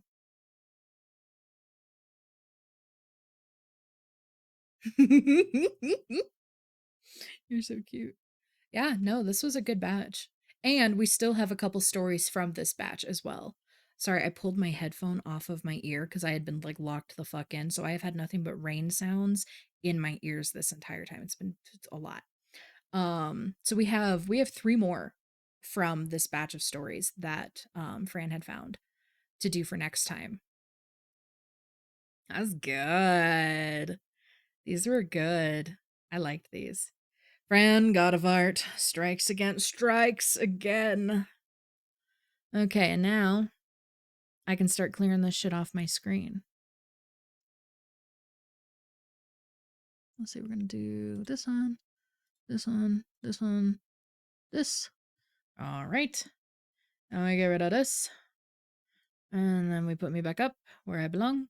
Hello. Excellent. No, this was a very good batch. I liked this a lot. That slime video had me in a goddamn chokehold. See, this is unironically, this is why I do this.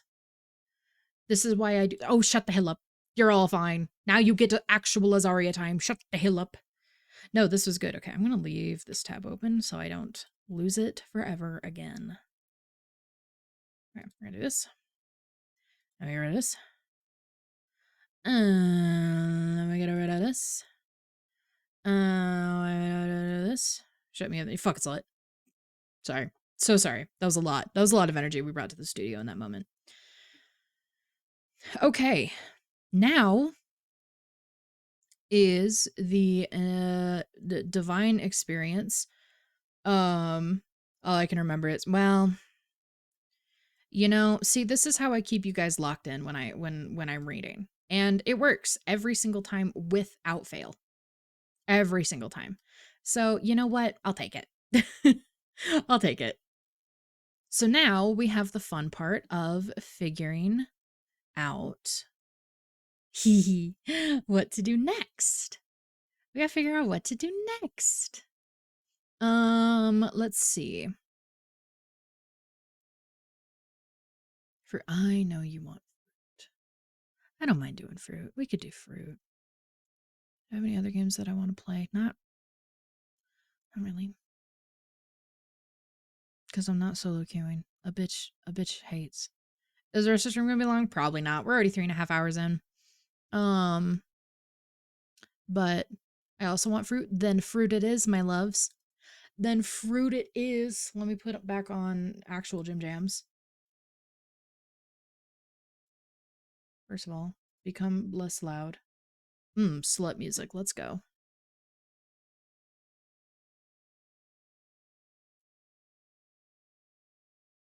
They have spoken. Indeed.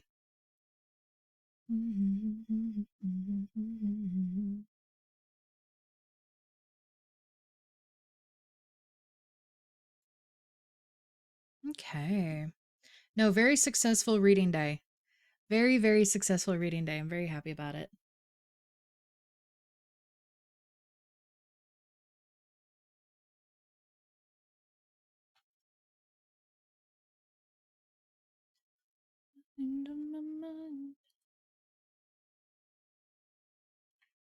Can't wait to be scared in the shower. Make sure you keep your eyes open so your wife doesn't peek out at you from behind the curtain.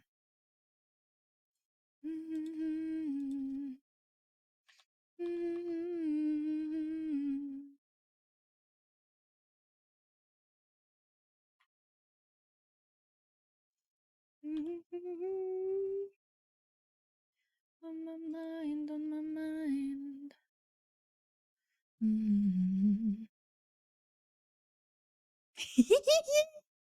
I'm so glad. What if we're into that though? RPD. Fuck slut.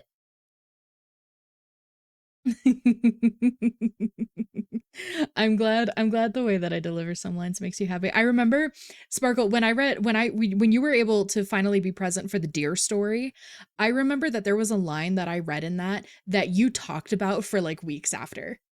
My ego through the roof.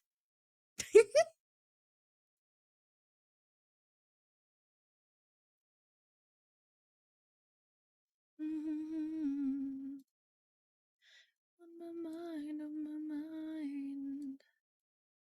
On my mind, on my mind. The good bad things I feel like. You wanna on my mind, on my mind. And an audiobook by you. I still want to. And I think this is I think I'm thinking about this again because I have a voice acting thing that I have to do. Um I want to be an audiobook narrator so bad. I love doing this. I love reading streams. I love reading. I love being able to inject actual acting into it. I want to do audiobook narration so badly. I think it would be so cool. I want to narrate horror specifically. I want to narrate horror so badly. Being a horror novel narrator, oh my god, that would be amazing. I think that would be so incredible. And I think it would be really fun to do fantasy. I think I would do erotica. Let's be fucking for real. I would do erotica. Oh my god, give me my dark romance masked men that I can narrate.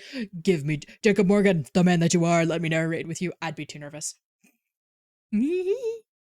Bye, you. Thanks for hanging out with us today. Have a good nap. We love you. Mwah, mwah, mwah, mwah. Thank you. Thank you. I'm cured, actually. I am cured. There is no problem ever. The actual language. Just shut the fuck up. No, I would love to be an audiobook narrator. I think that'd be amazing. But that's a hard field to get into. One day when I'm really cool and I actually like get my shit together, um I would love to put a goal up to start putting funds together for a professional demo reel for voice acting. Cuz I told you guys at the beginning of the year that is a goal for me. We're going to play classic. That's a goal for me. I unironically I do want to actually get into voice acting. Um there's not like a lot of different crazy types of voice acting I want to do. Like I want to narrate in visual novels. I want to voice characters in visual novels. You guys know this. I want to do that. I want to be a narrator for audiobooks. Because I don't think I would be really great in like anime or like actual like video games, you know. I don't think those would be great roles for me with what I'm able to do with my voice and the limitations I have with it. Obviously a lot of things can be trained. Obviously. Obviously, a lot of things can be trained, I know. Um but like visual novels and book narration is something that I find a lot of joy in. And thanks to you guys as the years have gone on now, I genuinely think that I am suited relatively for that. And I think with experience and training I could be really good at it.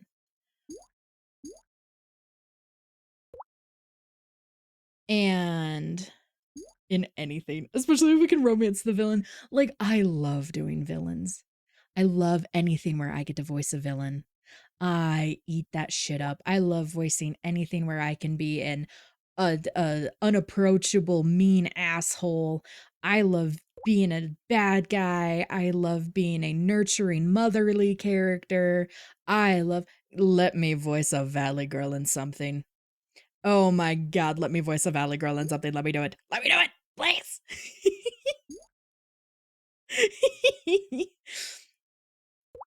um like that stuff's really fun to me, and it's something that as I've gotten more into this space and you guys have over the years now told me, "Hey, Azaria, you would unironically be really good at this and would love to see you in this kind of stuff."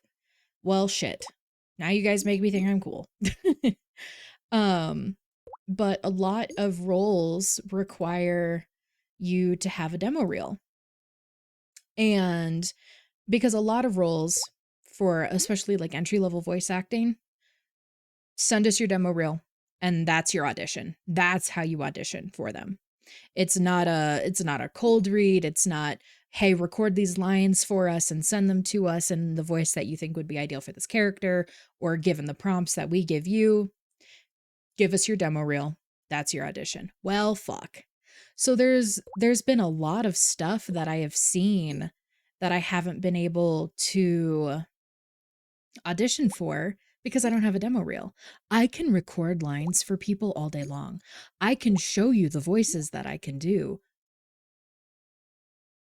but I don't have a demo reel, you know? And yeah, you need those. And it also helps your chances of an audition when you can provide a demo reel alongside your um lines that you record for them. Having a demo reel helps your chances a lot. But holy fuck, demo reels are expensive because like a full proper demo reel with actual audio direction from somebody saying, "Hey, okay, I'm going to produce this. You're going to do these kinds of lines and I want you to do it in this way." And then they add sound effects and editing to make it sound like you're actually voicing in whatever your prompt is.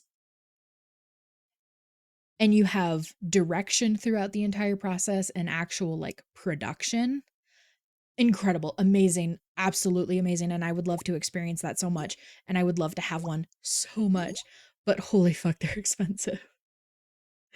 Holy fuck, they're expensive.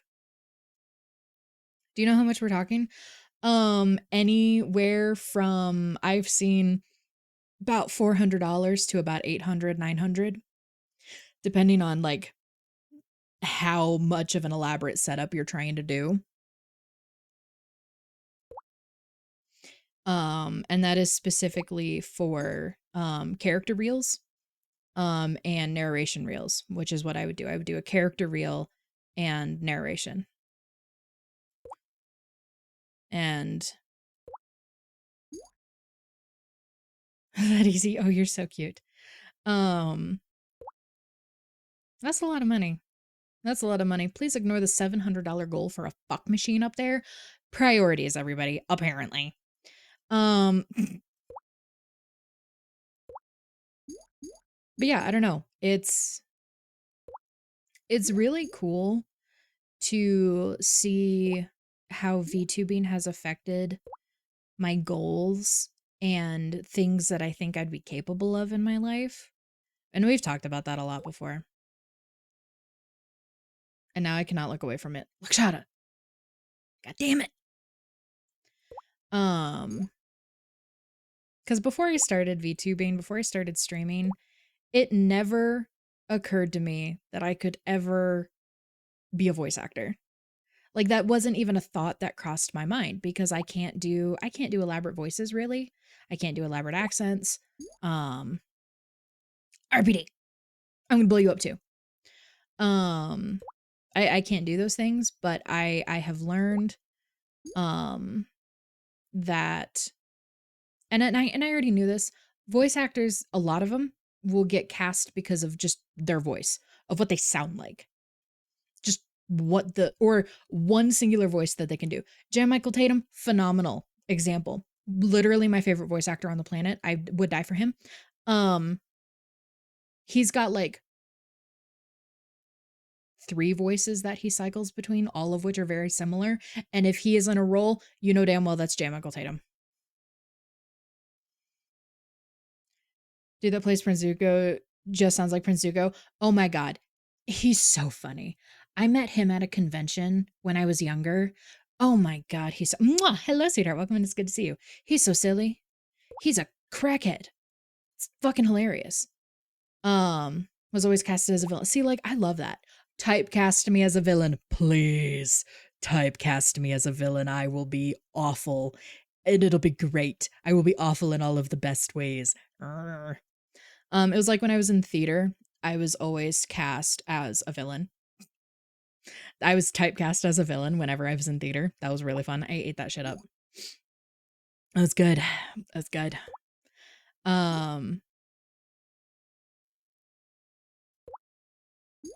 But yeah, I don't know. It's been really interesting as time has gone on and I've gotten more comfortable with my voice because you guys know that I used to really hate my voice.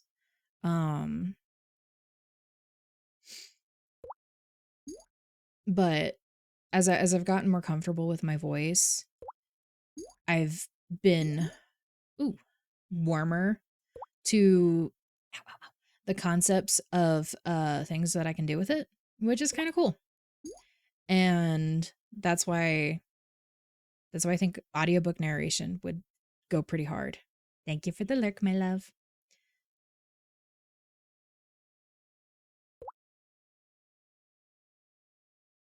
Yeah, I don't know. But I would love to I'd love to put a demo reel together at some point. That would be really cool. That's like a huge goal of mine. Like a huge, like actual genuine goal of mine. I've really enjoyed seeing your VTubing success. Seeing you succeed in something like voice acting would be fabulous to witness. I'll cry. My favorite VA is Michael Bell, who has over 1,000 roles under his belt. He has one voice. It's hilarious that he played multiple characters in the same show, even in the same scene in that show, and it's no different. See, I love that. I love that. And I don't know this, but I imagine that when you are trying to break into voice acting, it will probably be a little bit harder to have a more limited range because, you know, somebody that can do a lot of different voices and do them well, there's always that caveat, and do them well, you know, may be more desirable than somebody who can do a couple or just one solid voice, you know? And I have a little bit of flexibility in my voice. Like I can do, obviously there's my natural speaking voice, which you guys like. There's the deep voice that I can do, whichever hi catnips. Whichever one that aligns with the villain voice that I do. I can do the high nasally voice. But that's kind of it. I don't have a lot of variety in my range. And so I imagine it makes it a little bit more difficult when you're trying to break into voice acting, um, and not be as flexible as other voice actors that are also trying to break into the scene, you know? Um, when you get as popular as only we can say we knew you before. You're so cute. Oh my god. I want to push anything. I love playing villains. I love playing villains. It's so fun. It's so fun. I will play a villain in anything. Let me be a psychopath. Ah, I eat that shit up. I remember when you guys finally convinced me to narrate my own lore on stream and how much you guys lost your marbles when I read my own lines as a villain, because I am a villain. I read my own narrated lines, and you guys finally got to hear what like Azaria is supposed to sound like as a villain, you know, in the way that I would deliver it as her, you know. And I remember you guys losing your shit over that, and it made me so happy. I thought it was so cute. But I love, oh my god, I love playing villains. I would play a villain in everything. Oh my god, it's awesome. It's so fun. I get so much so much satisfaction from that. Um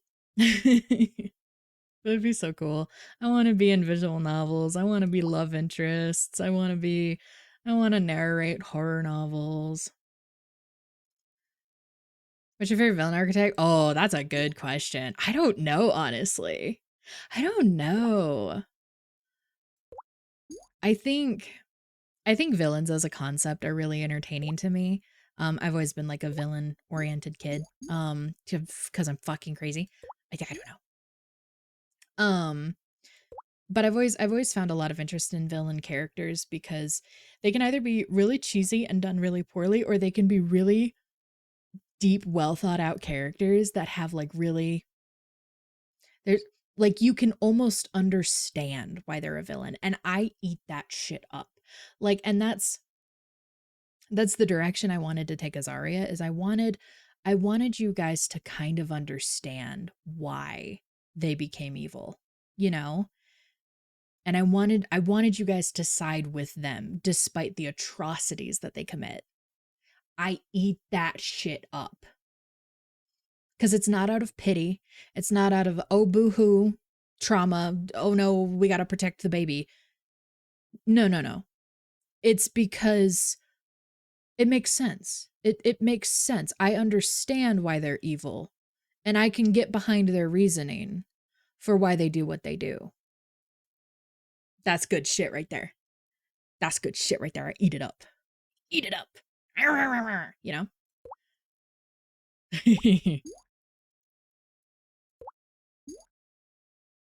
No, I would love to get a demo reel at some point. That was originally going to be a goal for 2025, was to like actually get a demo reel done. Um I don't really see that as possible now.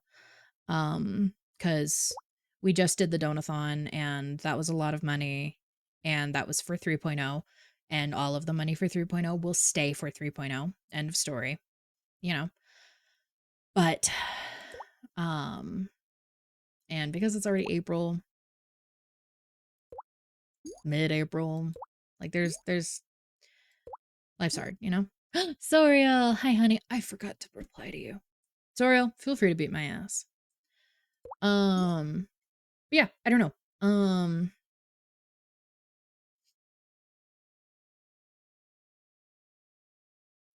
It's definitely a goal. It's definitely something I want to do. It would make me very happy. And it would be a huge goal because obviously getting a demo reel doesn't guarantee work. Obviously. Getting a demo reel doesn't guarantee work. Clearly. Um but it's one step closer to it, you know? It's one step closer to making it happen. It was I'm going to chew on you. I'm going to chew on you. I hope you're having a good day. Are you actively streaming? Like you always are?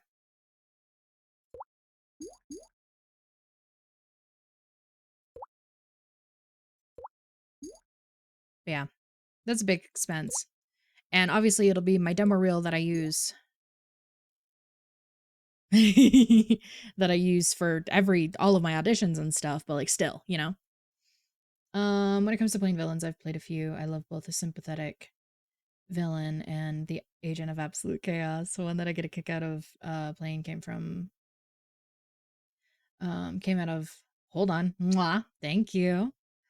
Came out of someone asking me what Mr. Rogers would sound like if he was a sociopath. So he's an absolute maniac, but breaks into song and is, oh my God, I'm in. I love it. Honestly, that's amazing. I love it. I love it. I love it. If only to answer that with your dreams. So how about you go continue streaming, mister? So how about you go continue streaming? Please and thank you.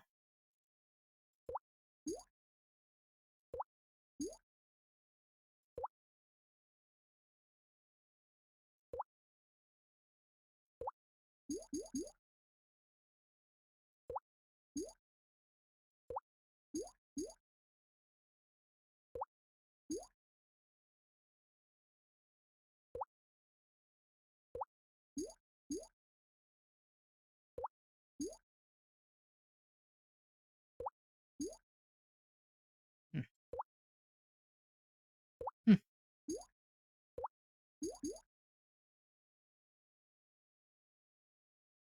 I think you would thrive in that. Wouldn't that be so cool? That would make me so happy. That would make me so happy.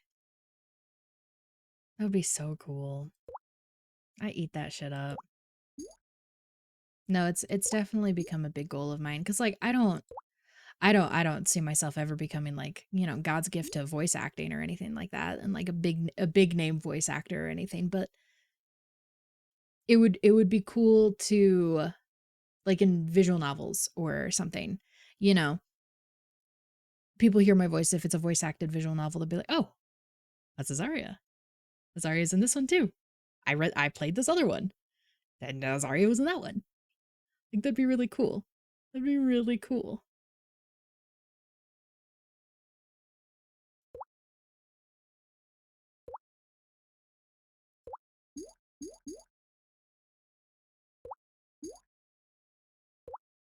But yeah, I have another thing that I'm auditioning for. I haven't done an audition in months. Um because I wanted to switch my priority into actually getting a demo reel because I had seen so many auditions that I couldn't audition for because they just wanted a demo reel. And that was really discouraging. And so I stopped looking for a little bit and I switched my priorities and then I started working on the covers and everything. So I switched gears a little bit, but I have another audition that I have to do. Um and I don't need a demo reel for it. So we're going to give it a shot. Um and we'll see how that goes.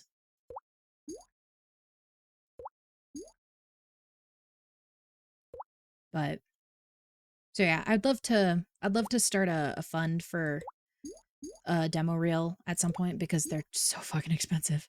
And I don't want to self-produce a demo reel because I don't think I would be able to properly capture what I can do with my voice if I am not directed to do things at this moment because I think I will be too limited with my own direction.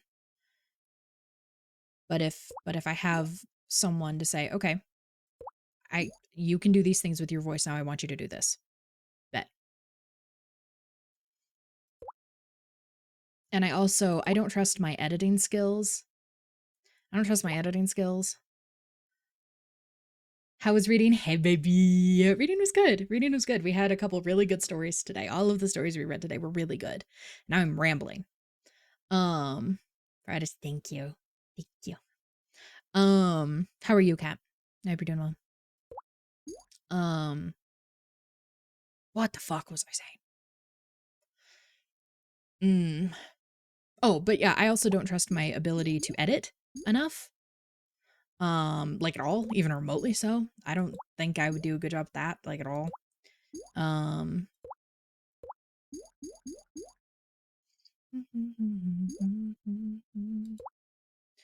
So that's something that I also would want professional assistance with. Same reason why I don't want to learn to self-mix covers, you know, that kind of thing. So yeah, I don't know. It's definitely a goal. Definitely a goal. I'd like to do more research. I'd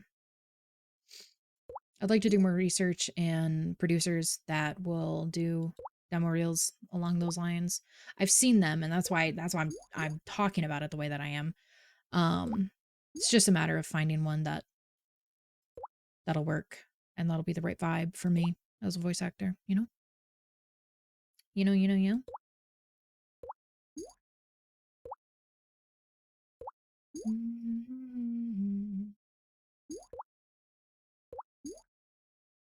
Ugh, I'm not gonna get one on this level, and that sucks. What do we have?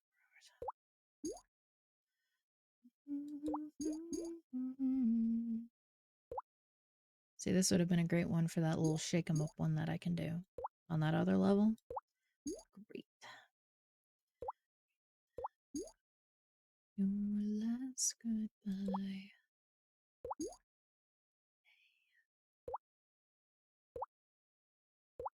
I got all these covers to pay for. Who let me try to do things with my voice? Just period, really. Who said that was allowed? Because that is starting to get real fucking expensive. Hey, sweetheart, welcome in. It's good to see you. How are you? Sorry, anime dub one. That's crazy. That's crazy. Damn it. Damn it.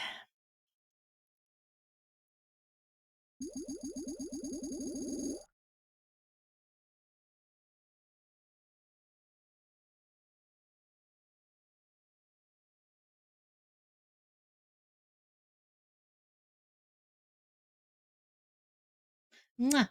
How are you? I'm good. I'm good. I'm good. I'm good.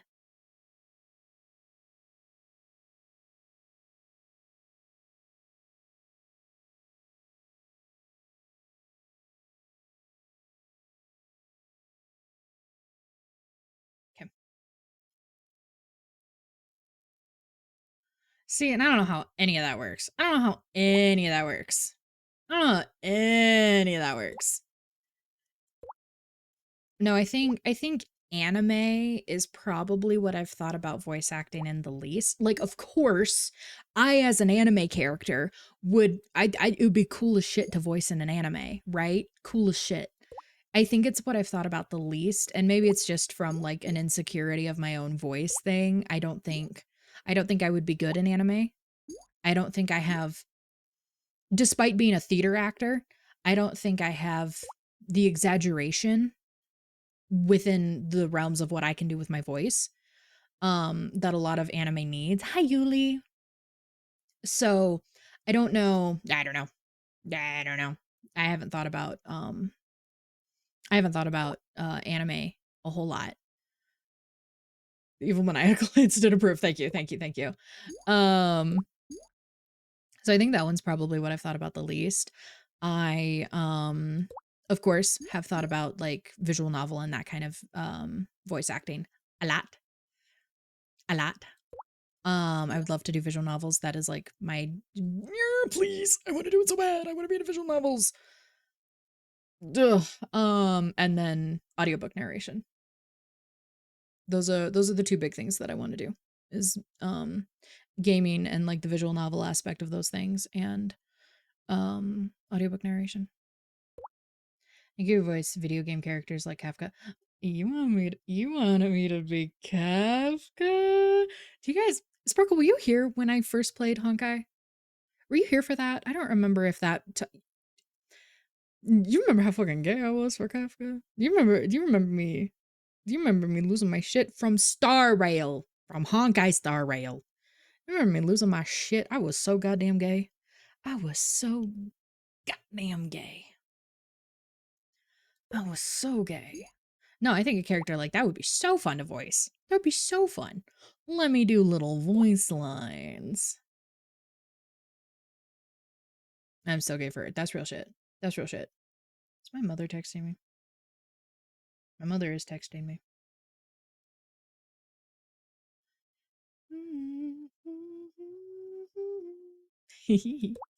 Let me voice a little voice line. That'll be so fun. Let me voice a mother. Let me voice a mother. I will literally do it. Like, do I prefer to voice villains and assholes? Absolutely. Let me voice a mom. Y'all cooked if I voice a mom.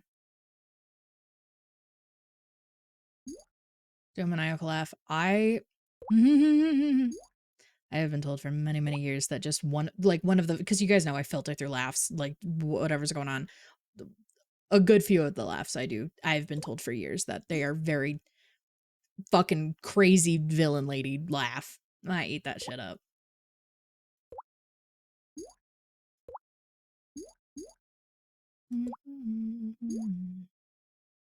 So you get me. You get me.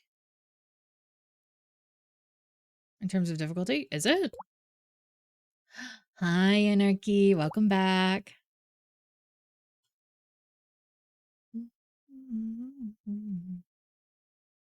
It's difficult. I don't find it to be too terribly difficult. Like, I have my moments, but that's because I'm fucking stupid.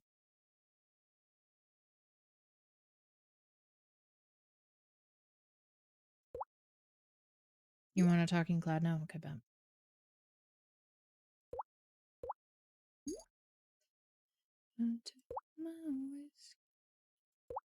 Stop. Thank you. That's not what I wanted. Thank you. I love you.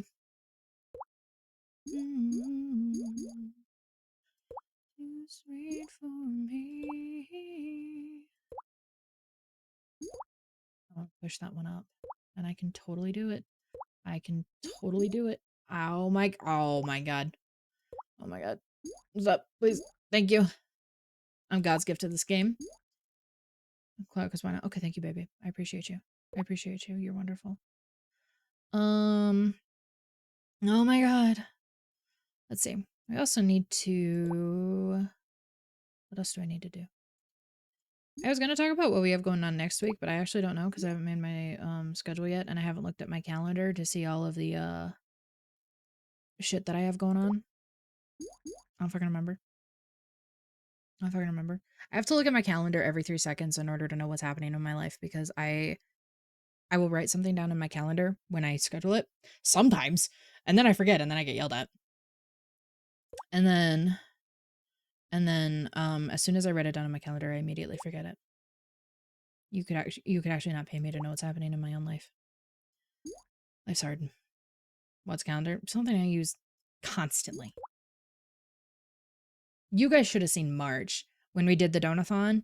You guys should have seen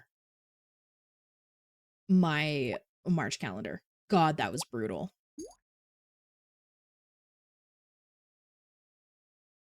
I got it real. See, I be getting yelled at. It's not because I don't mean to. Like, I actually mean to. But like, if we make plans where I am not able to immediately put it in my calendar, cooked. I did that. I know. We did it. We got through it. We're so cool.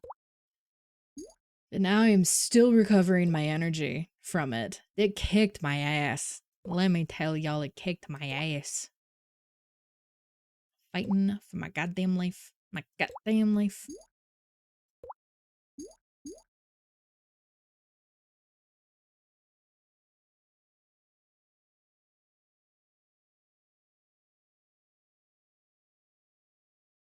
So, you think I'm sexy is what I'm hearing.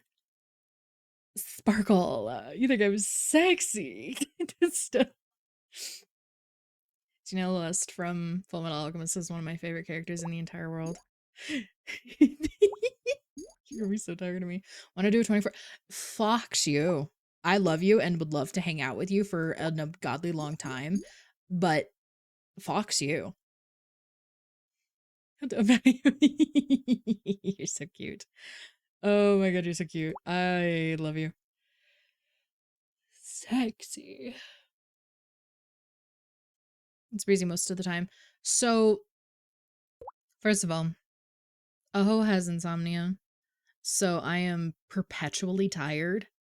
I would be a bitch the majority of the time, actually. You guys usually get a 4 to 5 hour window where I am ever so slightly less of a bitch, and that is the window of which I stream. The rest of the time, bitch. I'm tired.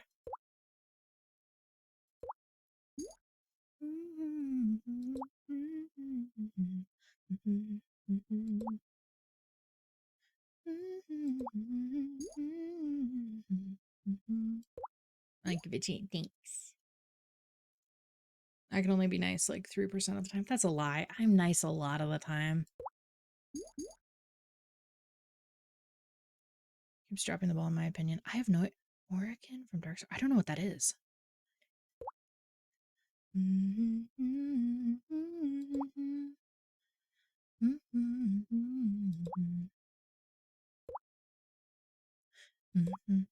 So sleepy, I'm awake. Cat, how does it feel to be literally one of the cutest things that has ever existed on this planet? Like, I have so much cuteness aggression at you all the time.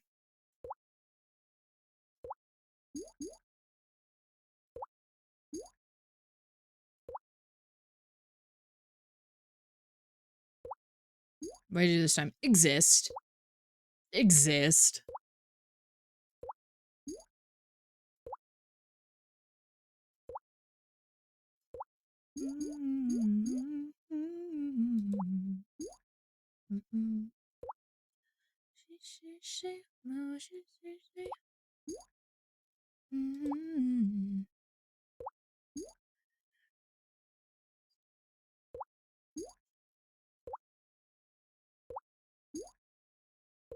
That's gonna piss me off. That's fine. I am less pissed off.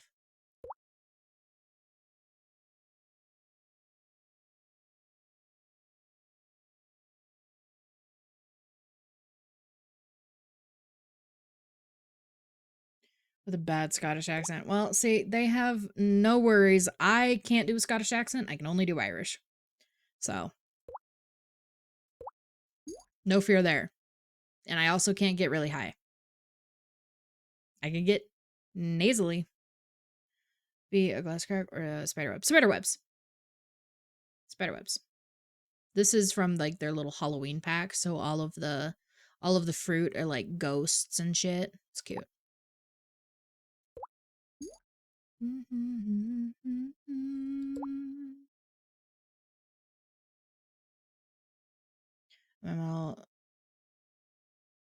Please do. Please.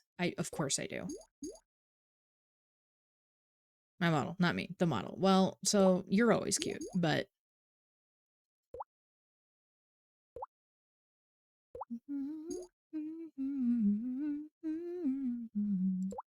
you played it for mobile. That's awesome. I love it. I was shown this game like a hot while ago. Like, I don't know, a year and a half or so ago now. And I had a like really aggressive addiction to this game, and so did my community at the time. And then we took a little bit of a break from it, and now it's just become like a wind down game that we do all the time. Love it. Stop, you're so fucking cute. I'm gonna me when I get you. Catnips when I get you.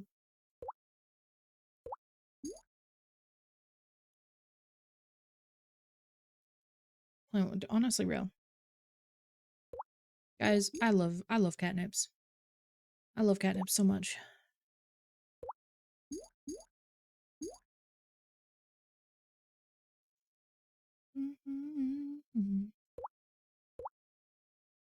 I'll blow up.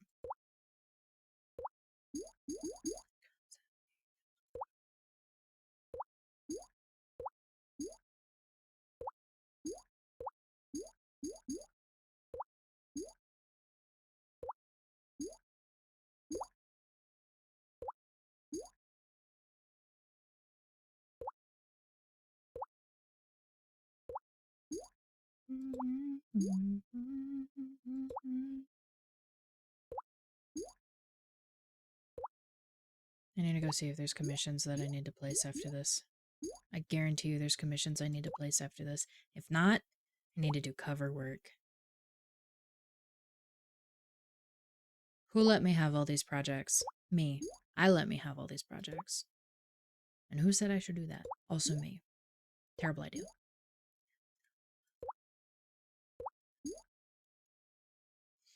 I'm so excited for you guys to see the redo of Vibes for 3.0. I'm so excited for you guys to see it. Oh my god, it's gonna be great. Nice, nice. I love when you argue with yourself. It happens more often than anybody should think is clinically sane. It happens so much.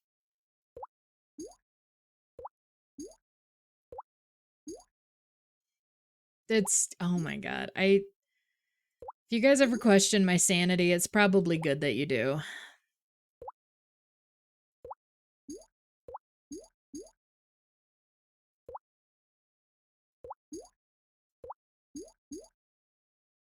Well, based on your guys' reaction to the wife in the first story today, you guys would just think it's hot. My absolute insanity. You guys would be like, oh my god, smash Azaria.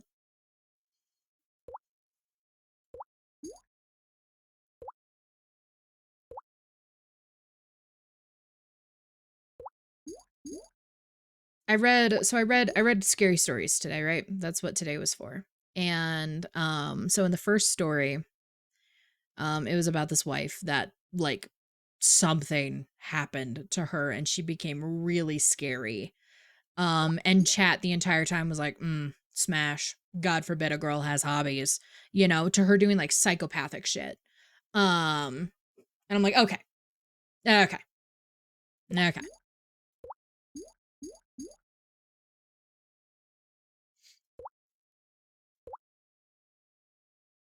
Smash. Sure. Why? Why not? Why not? Y'all are wild. Guys, I'm so hungry. I'm so excited to eat food. What am I gonna eat? I don't know. I don't know. But I'm excited for it regardless. God damn it.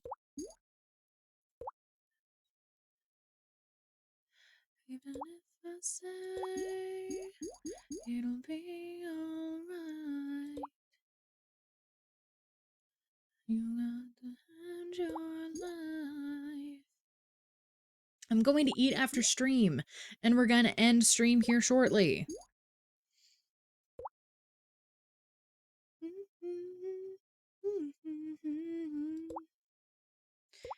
If you hang out with me long enough and you actually are able to hear my music for— no, that could have—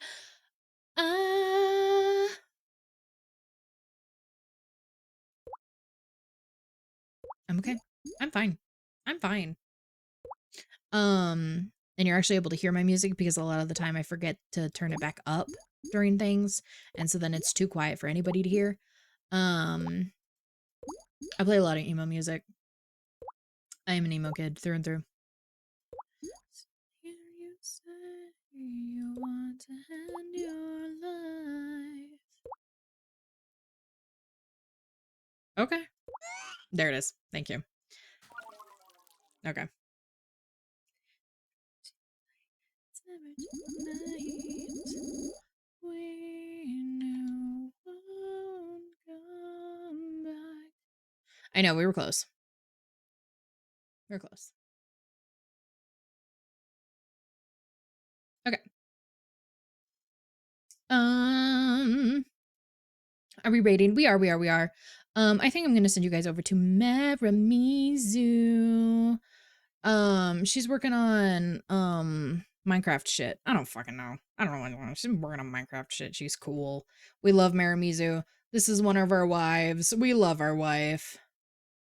We love our wife. Thank you guys so much for hanging out with me today. I'm obsessed with you guys. You guys make me so happy. Thank you. You guys make me so happy. I love you guys so much. This is my last stream for the week. Minecraft. Wholesome wife community. We love the wife community. We love the wife community. This is my last stream of the week, so I will be off for the weekend. I will be on collabs and shit, so you'll see me around. Because a bitch can't take a break. We hate to see me taking a break. So I'm gonna be around. But we will be back on Monday, undoubtedly with DBD as we are every single week. And it'll be great, I promise. There's my story. Thank you for coming to my TED Talk. Yeah, I hope you guys have an absolutely amazing weekend. Be sure to take care of yourselves, be kind to yourselves, get lots of food, rest, water, all that good stuff. I love you. You're amazing. You are wonderful. You are valued. You are cherished. You are adored. I love you. Oh, bye bye.